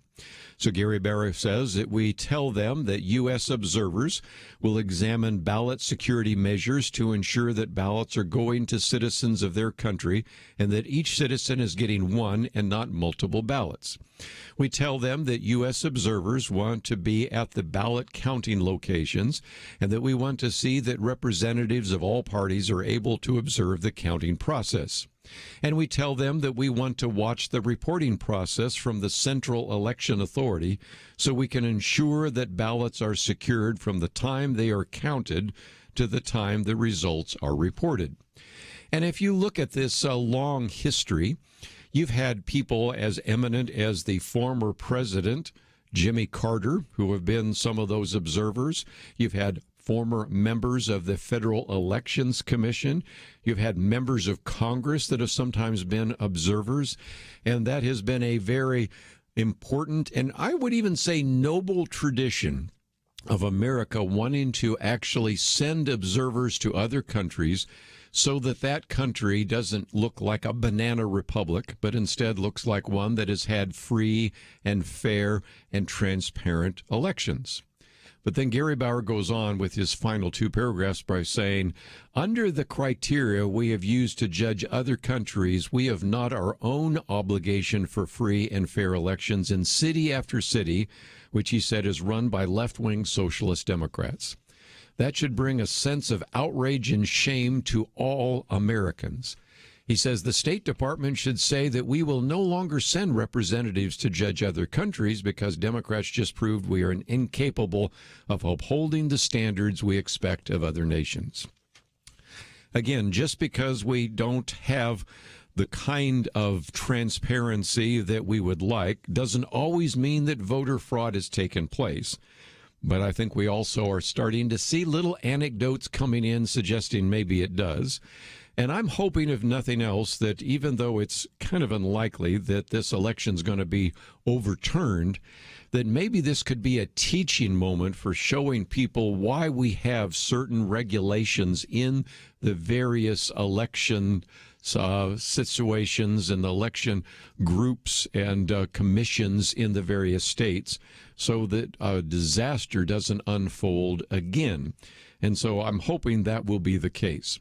But the reality is that already Joe Biden is not waiting around to figure out what he wants to do come January 20th, because it's already been very clear that even in a story that appeared in the Washington Post on Saturday night, he's already identified 4 executive orders that he wants to implement, probably on the night he is inaugurated, simply to reverse some of the executive orders by Donald Trump. The first one is the executive order that had a repeal. Actually, I should put it the other way. Donald Trump had a ban on travel from some of these Muslim majority countries where terrorism existed. He wants to repeal a ban on all of that travel from those Muslim majority countries. Number 2, he wants to reinstate the DREAM Act, which has never been completely invalidated, if for no other reason than the Supreme Court would not allow Donald Trump to do so, and that would allow children who are brought here from the United States to remain in the country, and there was really no threat, I thought, that they would be removed, but nevertheless, that's the case. So those have to do with the issue of immigration. Then one having to do with the whole issue of the climate change, and that is he wants to issue an executive order which would have the United States rejoin the Paris Climate Accords. And then the fourth one would be an executive order which would reverse the decision by Donald Trump to withdraw from the World Health Organization. So those executive orders would be implemented almost immediately. But then, more to the point, some of the other things that the incoming President Joe Biden would want to do would be, first of all, to advance what is called taxpayer abortion. Now, Senator Joe Biden was always an individual that supported the so-called Hyde Amendment that was named for Representative Henry Hyde from Illinois. And past presidents and a lot of members of Congress, oftentimes, regardless of their stance on abortion, supported the Hyde Amendment, which simply prevented money that is in the Medicaid funds from being used to pay for abortions. It is something that the Senator Joe Biden previously supported, but it's one that Vice President Joe Biden, and as many people are calling him now, President-elect Joe Biden, would want to reverse. And so that would be the first thing in terms of taxpayer funding abortion. The second gets into this issue of immigration, because there would be a push, first of all, to declare that anyone that shows up on the border to be granted immediate amnesty. So the influx of those from other countries will increase dramatically, and also wants to make sure that no more funding goes for building the wall on our border. And so those kinds of ideas would be the case. And he would rescind the Trump administration's vetting of travelers from several of the majority Muslim countries, which we just talked about a minute ago. And also his campaign is called for a roadmap to citizenship for the nearly, they say, 11 million people. I'm sure it's much more than that are here illegally. So when we come back from the break, I want to talk about some of the other things that Joe Biden would like to accomplish. But a lot of that could only happen if indeed these 2 Senate elections that will be taking place in Georgia go to the Democrats and not to the Republicans, who are at the moment assumed to be the odds-on favorite. But the other day, the Senate Minority Leader Chuck Schumer made it very clear that he wants to spend an enormous amount of money and political influence to try to win both of those senatorial elections in Georgia. Thus, that would create a 50-50 tie in the United States Senate. And that means that the Vice President, Kamala Harris, could actually, as vice president, break that tie and allow for some of the more radical ideas being presented by Bernie Sanders and Joe Biden to push through. So we'll talk about that right after these important messages.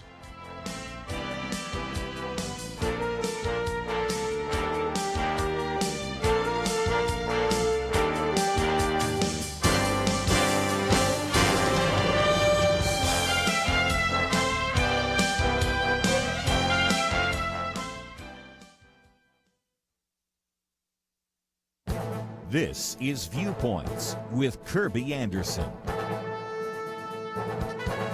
Now that the 2020 election is behind us, Christians need to think strategically about how to have a more significant impact on culture, especially in Christian youth who often embrace anti-religious views and socialist policies. A commentary by Dr. Jeff Myers of Summit Ministries in the Washington Times addresses this issue. He is concerned that his fellow evangelicals are only focused on winning the next election and blind to the fact that they will lose future elections. Meanwhile, leftists engage the culture every day through social media, news media, entertainment, schools, and universities. He therefore concludes young church-going Christians aren't fighting this leftward current, they're swimming with it. Most evangelical youth who attend church do not believe in absolute truth, and these young Christians are also 5 times as likely as older Christians to embrace Marxist ideas. You know, in the last campaign cycle, conservatives spent almost $5 billion trying to reach the small percentage of undecided voters. By contrast, the amount spent by every college, nonprofit group, and campus group to prepare young adults to apply a biblical worldview amounts to about 12 hours of election-related advertising. He concludes that spending $100 to fix a problem that could have been prevented for $1 is crazy. That's why we need to rearrange our priorities and focus more time and money on biblical worldview training. For example, he cites one study that shows how such training keeps Christian young people from straying from a biblical worldview. Unfortunately, only a small percentage of church-going young people actually have a biblical worldview. That's why these worldview ministries are so important. I'm Kerby Anderson, and that's my point of view.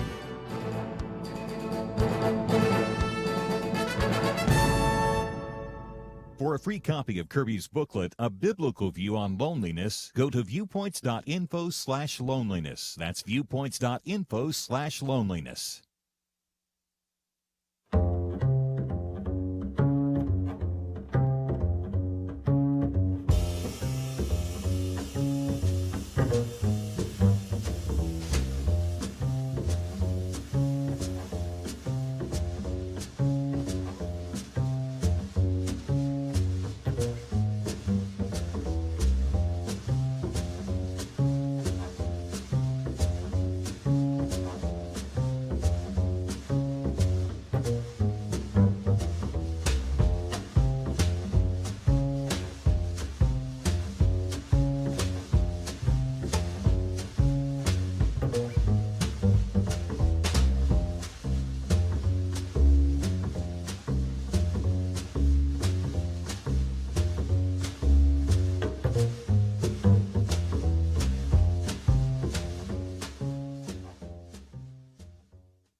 You're listening to Point of View, your listener-supported source for truth. Back once again, let me just mention that some of the ideas already being put on the table by Joe Biden, who is considered already by many people in the mainstream press as the president-elect. And again, as we just pointed out a minute ago, the challenges will continue. The vote recounts will continue. The legal challenges will continue. But if the trend continues, he will indeed seek and be able to sit in the Oval Office and implement some of these ideas. And I mentioned just quickly some of the executive orders he plans to sign the first day. But then you have all sorts of other things on his agenda, getting rid of the Hyde Amendment, no longer funding the construction of the wall at the border, developing amnesty. Let's take a couple more, because then that gets us into the importance of these 2 Senate elections in Georgia. So those of you listeners in Georgia will be paying attention to these Senate elections, which will be taking place in January. He also wants to establish a COVID-19 board. It will be called the Pandemic Testing Board, kind of modeled after the War Production Board that Franklin Delano Roosevelt had in World War II. And the idea is that they would run a national effort to provide diagnostic and antibody tests for COVID-19. But in just a minute, I'm going to talk about something which he may not necessarily endorse, and that is now that we have Pfizer saying that they have a vaccine that looks like it's about 90% effective in clinical trials. to deal with the coronavirus, that might actually be something that you would think would be good news, but the governor of New York, Andrew Cuomo, calls it bad news because he's convinced that anything done by Donald Trump is actually going to be dangerous. So we'll get into that in just a minute. But that will be this new board, this pandemic testing board, which will be in existence and try to create what's called an action blueprint, which I fear is going to also lead to another lockdown, but we'll see where that takes us. Another one that is part of this is the Green New Deal. Now, the bottom line is that, to be fair, Joe Biden, as candidate Biden, did not endorse the Green New Deal, but he also has come into an agreement with Bernie Sanders and many people on the left who are very much in favor of the Green New Deal. And nevertheless, Joe Biden, during the presidential campaign, talked about phasing out the use of oil and gas and has been back and forth on whether or not he would actually want to eliminate the process of hydraulic fracturing called fracking. I think he will. And so we can see that some of those particular action items are going to take place all under the cover of trying to address the issue of climate change and to address what oftentimes in his campaign was called environmental justice. So if nothing else, trying to give you a little bit of a heads up on what might indeed happen during a Biden-Harris administration. Another one is that Joe Biden wanted to take the issue of Obamacare or the Affordable Care Act and create it into what he called Biden Care, and that he would take some of the ideas that were proposed by some of the people in his party for what is called Medicare for All and try to implement that and to have, if you will, a public option in which the government would subsidize cheaper insurance plans in order to reduce some of the costs for patients and the rest. A couple more, and then I'll open up for some questions you might have. 1-800-351-1212. Free college. He has called for in the campaign trying to provide 2 years of community college for free. But also there has been some material in his campaign to talk about trying to make public colleges and universities free for students who come from families with an annual income below $125,000. And you might remember that one of the individuals that he has sort of co-signed his agreement with, Senator Bernie Sanders, actually sponsored what was called the College for All Act. And so maybe something like that would be an attempt to move through Congress. And then finally would be the Equality Act. This is a place where you would use the Equality Act that he wants to pass in the first 100 days in office, which would add sexual orientation and gender identity as protected classes under the Civil Rights Act of 1964. Now, you might just simply say, well, all of that is based upon the assumption that he could get much of this through the United States Senate. And right now, the assumption is that you have Republicans in control of the Senate. Well, not so fast, because just the other day, the Senate Minority Leader, Chuck Schumer, said he wants to be the Senate Majority Leader. And that is, he said, we now take Georgia, then we change the world. And so his argument is that we have two of these races in Georgia, one involving the Georgia Senator David Perdue, the other one Kelly Loeffler, both Republicans. They face a runoff that will take place January 5th. Since neither of them received 50% of the vote, David Perdue because there were third-party candidates, Kelly Loeffler because there were all sorts of candidates, both Republican and Democrat, they will both actually have to win their elections in January. And if both of those instead go to the Democrats, you could end up with a 50-50 split in the United States Senate, and that would mean that Senator Kamala Harris, who then would be Vice President Kamala Harris, would be able to cast the deciding vote in the event of any tie. Now, that's based upon a couple of other assumptions that both the case of the Senate elections in Alaska and North Carolina would go to the Republicans, but if one of those goes another direction, then that is simply the case. So, if nothing else, we've got all sorts of reasons to once again pay attention to the elections that will take place in Georgia on January 5th. Let's take some phone calls here. If you'd like to join the conversation, that number is 1-800-351-1212. Let's go to the state of Texas, KCTA. Roseanne, thank you for joining us today. Yes, thank you for having my call.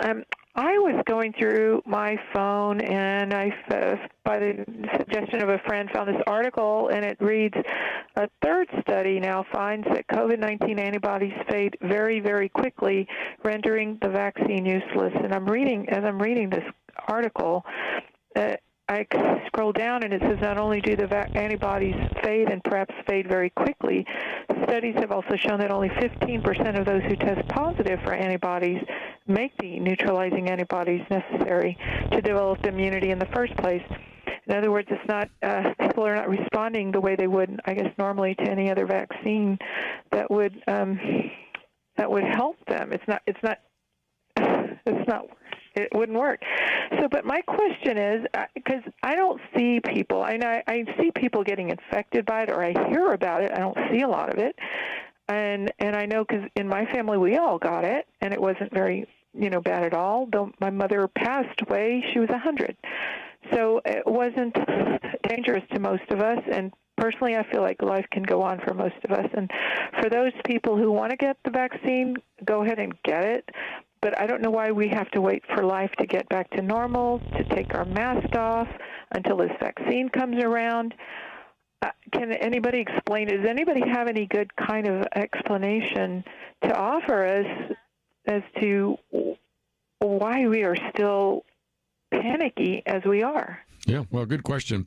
All I can tell you is that Pfizer today said that they think their vaccine is about 90% effective. And again, you raised some questions about how effective it will be, because what it does is it actually uses mRNA and, in a sense, forces your body to produce a protein that is found in the coronavirus, thus causing your body to produce those antibodies. So in some respects, that immunizes the patient. So it looks like, first of all, it's not as dangerous as some of these vaccines we've had in the past, which would be like an attenuated version of the virus. A lot of people very excited because the Dow Jones rally went up 1,100 points, dramatic record in light of the fact that the data coming from the drug makers Pfizer and BioNTech, which is out there in Germany, what you found is that the Dow Jones average traded 1,100 points higher, or a 3.9% increase, which hit an all-time high. So a lot of people have been very excited about that, but let me just mention that, and we'll find out more as time goes on about the question you have about how effective and how durable those antibodies would be. But wouldn't you expect that even when in the midst of good news, we have the governor of New York, Andrew Cuomo, saying it's bad news because it comes before Donald Trump leaves office, and he's very concerned that this is going to be dangerous. He says he wants to work with other governors to stop the distribution of this vaccine before it does damage. So even in the midst of good news, you have some politicians that say, nah, it's bad news. We'll continue to cover that, but I need to come back, and we're going to talk a little bit about domestic violence in the church right after this. Having civil conversations about important issues seems to be harder and harder. Various media outlets tell people what they should believe, why they should be outraged, and getting people to actually think, well, it can be difficult. Whether it's the gospel, tax issues, social policy, or just about anything else, you need to have solid information and clear thinking to address the hard issues. You need God's truth applied. And that's what you get in less than 2 minutes with Point of View's Viewpoints Commentary, a daily resource to help you be informed and think through the things we need to be talking about. It is free and will arrive in your inbox each day when you visit pointofview.net/signup. Sometimes we know we should say something, but we're silent because we're not quite sure what to say. Viewpoints Commentary can help you break the silence and change the narrative. It can make you a more equipped agent for truth. Get your free subscription to the Viewpoints Commentary at pointofview.net/signup. pointofview.net/signup. Point of View will continue after this.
You are listening to Point of View. The opinions expressed on Point of View do not necessarily reflect the views of the management or staff of this station. And now, here again is Kerby Anderson. Fun final half hour, we're going to spend some time today talking about an issue that I've addressed before. This is our booklet I'm holding up right now on abuse and domestic violence. And for some of you that want to talk about the election, we'll have opportunities the next couple of days. This is going to be going on for some time, so apologize for a few of you that called in and weren't able to get into the program, but we will be covering this, and there'll be lots of time to talk about each one of these issues. And we thank you for calling in, and thank you for being a part of the program. But I did want to go very quickly for this last half hour to cover an issue that we have covered before and need to cover from time to time. And so we bring to the microphone an individual who will go by the name Michael Clark. He was arrested for domestic violence twice a number of years ago, sent to jail both times, and in some respects has been actually being on the forefront of addressing this issue. He was mandated to attend 36 weeks of the Batterers Intervention Program, and we have a very good piece that we've posted here, Things a Church Can Do to Address Domestic Violence. And I see this as a very helpful resource for those of you that are in church ministry. Our little booklet that we have on abuse and domestic violence are something we would also want to make available to you. So, Michael, thank you for joining us today here on Point of View. Kerby, thank you so much for having me. Talk about the foundation that you have established, because this particular document goes on for 4 pages of just wonderful and very helpful and creative ideas on how the church can address an issue that just oftentimes is never addressed from the pulpit, and oftentimes is very confusing for pastors and elders and deacons to know what to do. Oh, you're so right. And, you know, one of the things that we've heard talking to church leaders is that, you know, we didn't get this in seminary. And a lot of times they're not trained and therefore not prepared to address domestic violence when it comes up. And oftentimes, and unfortunately, it does come up with couples in their congregation or in their community. And so we really are trying to help them be prepared for that. And, you know, just kind of in a nutshell, there's a couple of major categories of things that churches can do. One is just to raise awareness of domestic violence and let people know that you are there as a resource to help and direct them to other resources. And so that could be anything from talking about it from the pulpit to putting it in the church bulletin or a sign on the bulletin board or on your sign out front. Just the mention of that really signals to people that you're aware that domestic violence is a serious issue and that you're prepared to talk about it. And it serves as an invitation for those who are experiencing that to come forward and to talk to you about that if you're in a church leadership position. I just mentioned, too, that on this document here, you talk about that you could talk about and address the issue from the pulpit, even if it's just a short reference that it's not okay and that you're aware of the issue. Might invite a speaker to talk about healing.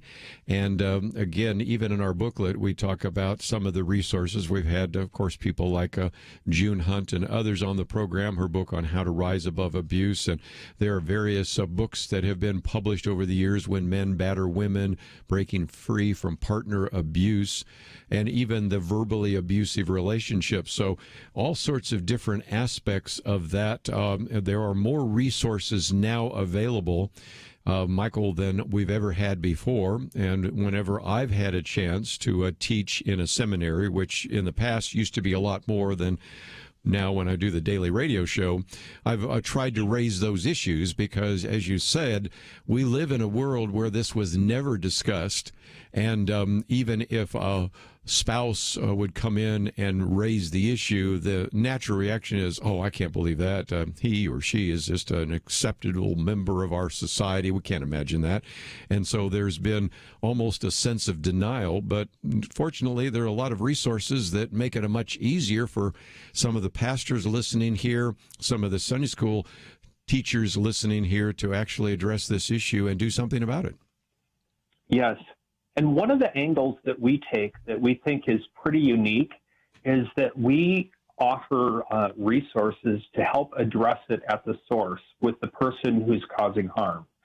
And so while there are a lot of resources out there and organizations out there helping victims, as there should be, they certainly deserve our help.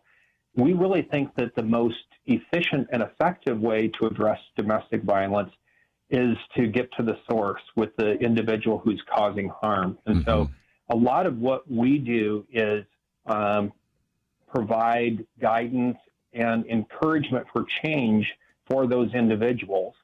Because certainly if you think about any problem, if it's a leaky pipe in your house or pollution from a factory or domestic violence, if you get to it at its source, that's really one of the most effective ways that you can address the issue rather than spending a lot of time cleaning up the consequences downstream. I would agree. And so, yeah, so that's one of the things that we do uniquely, and we also try to help pastors and church leaders to be prepared to have those conversations.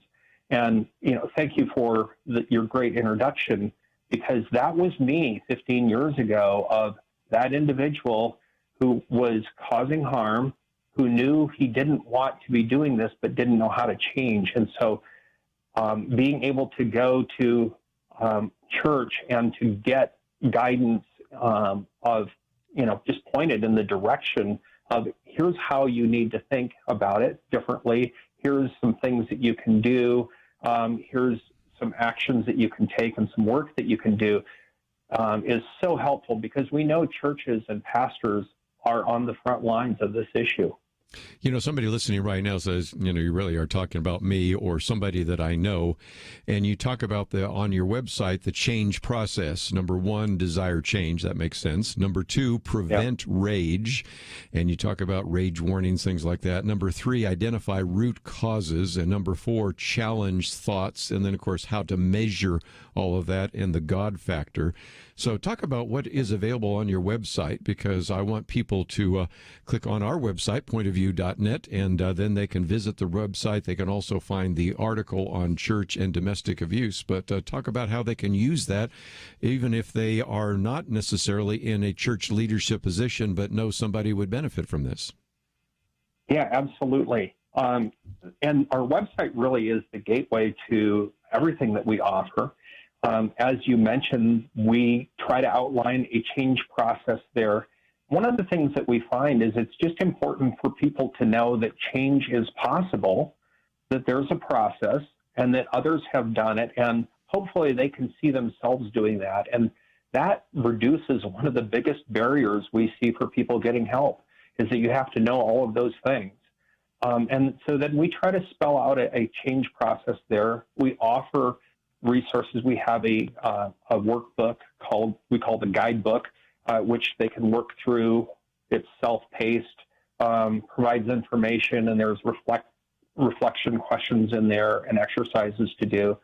They have an opportunity to join a group that goes through that guidebook over 8 weeks, and it gets them started and gets them pointed in the right direction at the very least. And we know feedback from participants from those groups that they say, boy, I can already tell a difference in how I'm responding to stressful situations, that I used to just lose it. And, now I have a different way of thinking about it and a different way of responding. We also have reading lists of if they want to dig into books that we know are helpful and so forth. So that really is the gateway to resources that we offer. Let's talk about that guidebook for just a minute, because if you go to the website, you will see that there's a place where you can select the guidebook. Then you click there, and then you will find some information, and then you can put your name, address, email address, and then that will allow you to download the guidebook. But in addition to that, there's also a way in which you can receive a weekly dose of encouragement and other resources. So talk about what's available to our listeners right now. Yes, and that guidebook is absolutely free. It's just a PDF file, so they can get that. One of the things we find is that people that are doing that can get involved in a group that's discussing the guidebook, and they find that really helpful because there's a lot more depth to those topics. And as you listen to others that are in that same place as we are, and we can learn from their experience and also get encouraged and not feel quite so alone in our journey. You mentioned the weekly dose of encouragement. It's just a weekly newsletter that people can sign up for, and we put a topic that we know is relevant in front of them every week, and then just kind of encourage them to continue into their change process. We'll take a break and continue our conversation right after this.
Now, back to Point of View, your listener-supported source for truth. Michael Clark with us for a few more minutes as we talk about things a church can do to address domestic violence. A lot of what we've been talking about, first of all, is just really to increase awareness about this, and that's one of the reasons we're doing this particular interview, and that's one of the reasons why we have this booklet on abuse and domestic violence that we've been making available for these many months here at Point of View. But you also have a whole section here on ways churches can impact domestic violence, and you talk about maybe even trying to do fundraising for a domestic violence organization, because we don't always have to have the church do everything.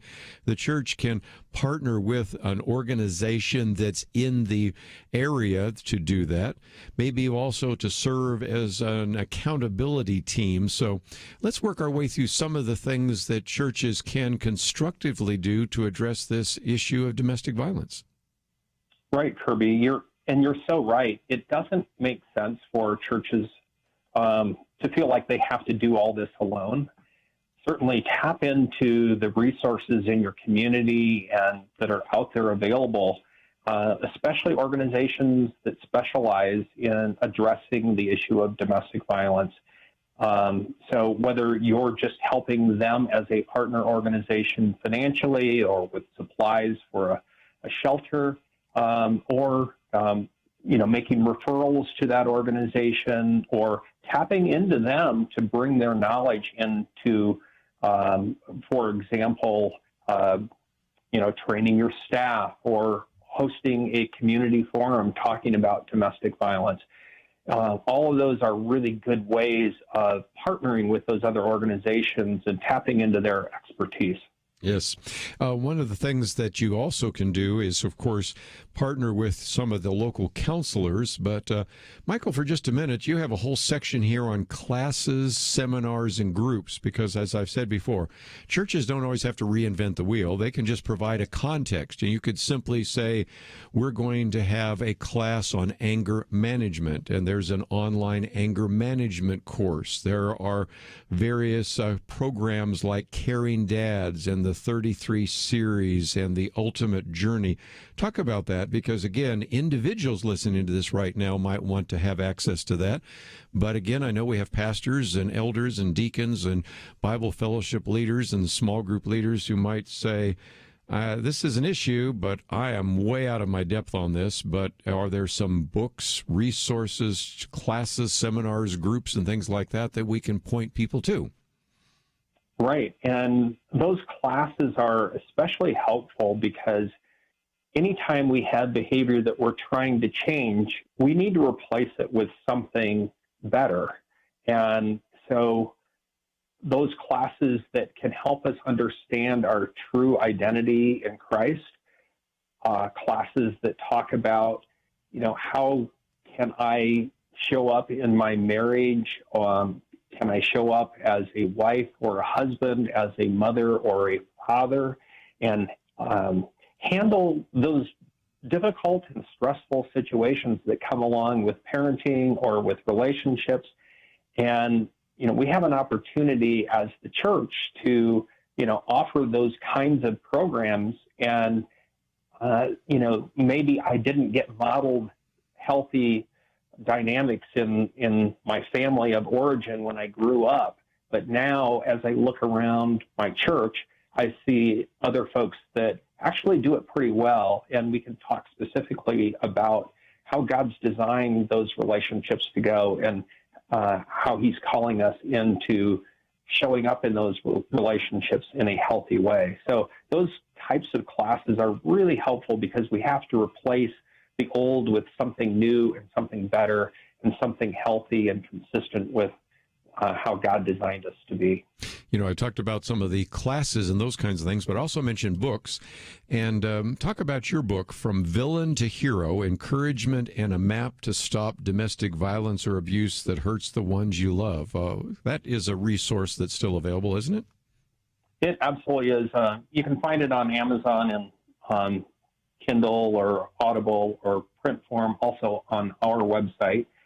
And it's really, my book is really part memoir, so talking about my story and my journey through discovering that I needed to change, but also that process of change. But it's also part, I guess, what I would call self-help of the things that I discovered that if someone sees themselves in that behavior, knows that they want to make changes, I think the things that I learn and share in the book hopefully will be helpful to somebody that's reading that. And those things are universal enough for all of us as human beings that once we discover those truths, they absolutely become life-changing and transformative. Is it possible that people can maybe schedule you to speak? I'm thinking that, again, some people in church leadership right now, you talk about establishing a domestic violence policy, because a lot of churches probably don't have something like that, maybe would like to have a conference or a speaking opportunity to do that, or maybe just to gather you together with some of the various leaders in the church to be sensitive to that. What are some of the resources that might be available to some of our listeners? Yes, absolutely available for speaking. As you could guess, mostly right now, those are being done over Zoom or some sort of video call. But do those for both Christian organizations and secular organizations. And so I am trying to make myself available for those opportunities to the extent that people want to put a group together and talk about this issue. Okay. Well, I appreciate you taking the time, first of all, to put all of this together. I appreciate your vulnerability in certainly addressing this issue. And if people want more information, of course, we have posted this particular article that has 31 things a church can do to address domestic violence. And of course, then if they click on where your picture is, it will take you to your foundation that goes into a lot more detail. So I appreciate you joining us today here on Point of View. Kerby, thank you so much for having me. Well, again, this is a topic we have addressed in the past. It is a topic we will address in the future, and certainly I wanted you to know about that as well. But just as we started the program today, I talked about the fact that we are hearing all sorts of attempts to simply say the election is over. And in some respects it is, but we're still in the process of counting votes. There are going to be some recounts. I gave you a list of some of the states where recounts will take place. There are going to be some legal challenges. I think the assumption we should make is that Joe Biden will be the next president and Kamala Harris will be the next vice president. But you know what? The media does not select the president. That takes place in the Electoral College in December. And there are a few weeks between now and December when that takes place. And also, we certainly recognize that a lot of this will hinge also on these two Senate elections in Georgia that will take place in January. So we've got a few weeks between now and when some of those very important decisions are being made and votes are taken. So I want you to be aware of that as well. And of course, if the roles were reversed, we'd say Democrats have the right to insist on recounts and legal challenges. And of course, you can't always assume that when we do a recount that it will always go in favor of Donald Trump. It could go the other direction as well. So those are some things to pay attention to as well. But as we wind down today, you think about, I guess this is the election you would have expected in 2020. As Jim Dennison was talking about the other day, the year began with an impeachment, which reminded us of 1974. Then we had the pandemic, reminds us of the epidemic in 1918. Then we had a recession that reminds us of the 2008 recession. Then we had street riots that remind us of the street riots that took place in 1968. And then concluded with a delayed election results, just like the year 2000. It's been an incredible year, hasn't it? Anyway, that's all we have for today. I want to thank Andrew and Steve for their help behind the scenes. We look forward to seeing you tomorrow right here on Point of View. Sometimes I think about seeds. You ever stop to consider that some seeds become entire trees and some trees grow up and produce fruit? Other seeds become flowers or vines that bring us vegetables or berries. And some trees don't have fruit, but they're just pretty, especially in some parts of the country when it comes to the fall colors. Yes, sometimes my mind goes off like that. And I also think about such things when it comes to the seeds that so many have planted in the quest to impact our nation through Point of View Radio. You may think that your gift is a small thing, but like a seed, it can grow to have an impact beyond your imagination. If you want to see beauty again in America, consider planting a seed today and making a difference by joining the Point of View Truth Team. Get the details today, right now, by visiting pointofview.net/team or call us at 1-800-347-5151. Plant a seed for a great future. Cultivate truth. pointofview.net/team and 800-347-5151. Point of View is produced by Point of View Ministries.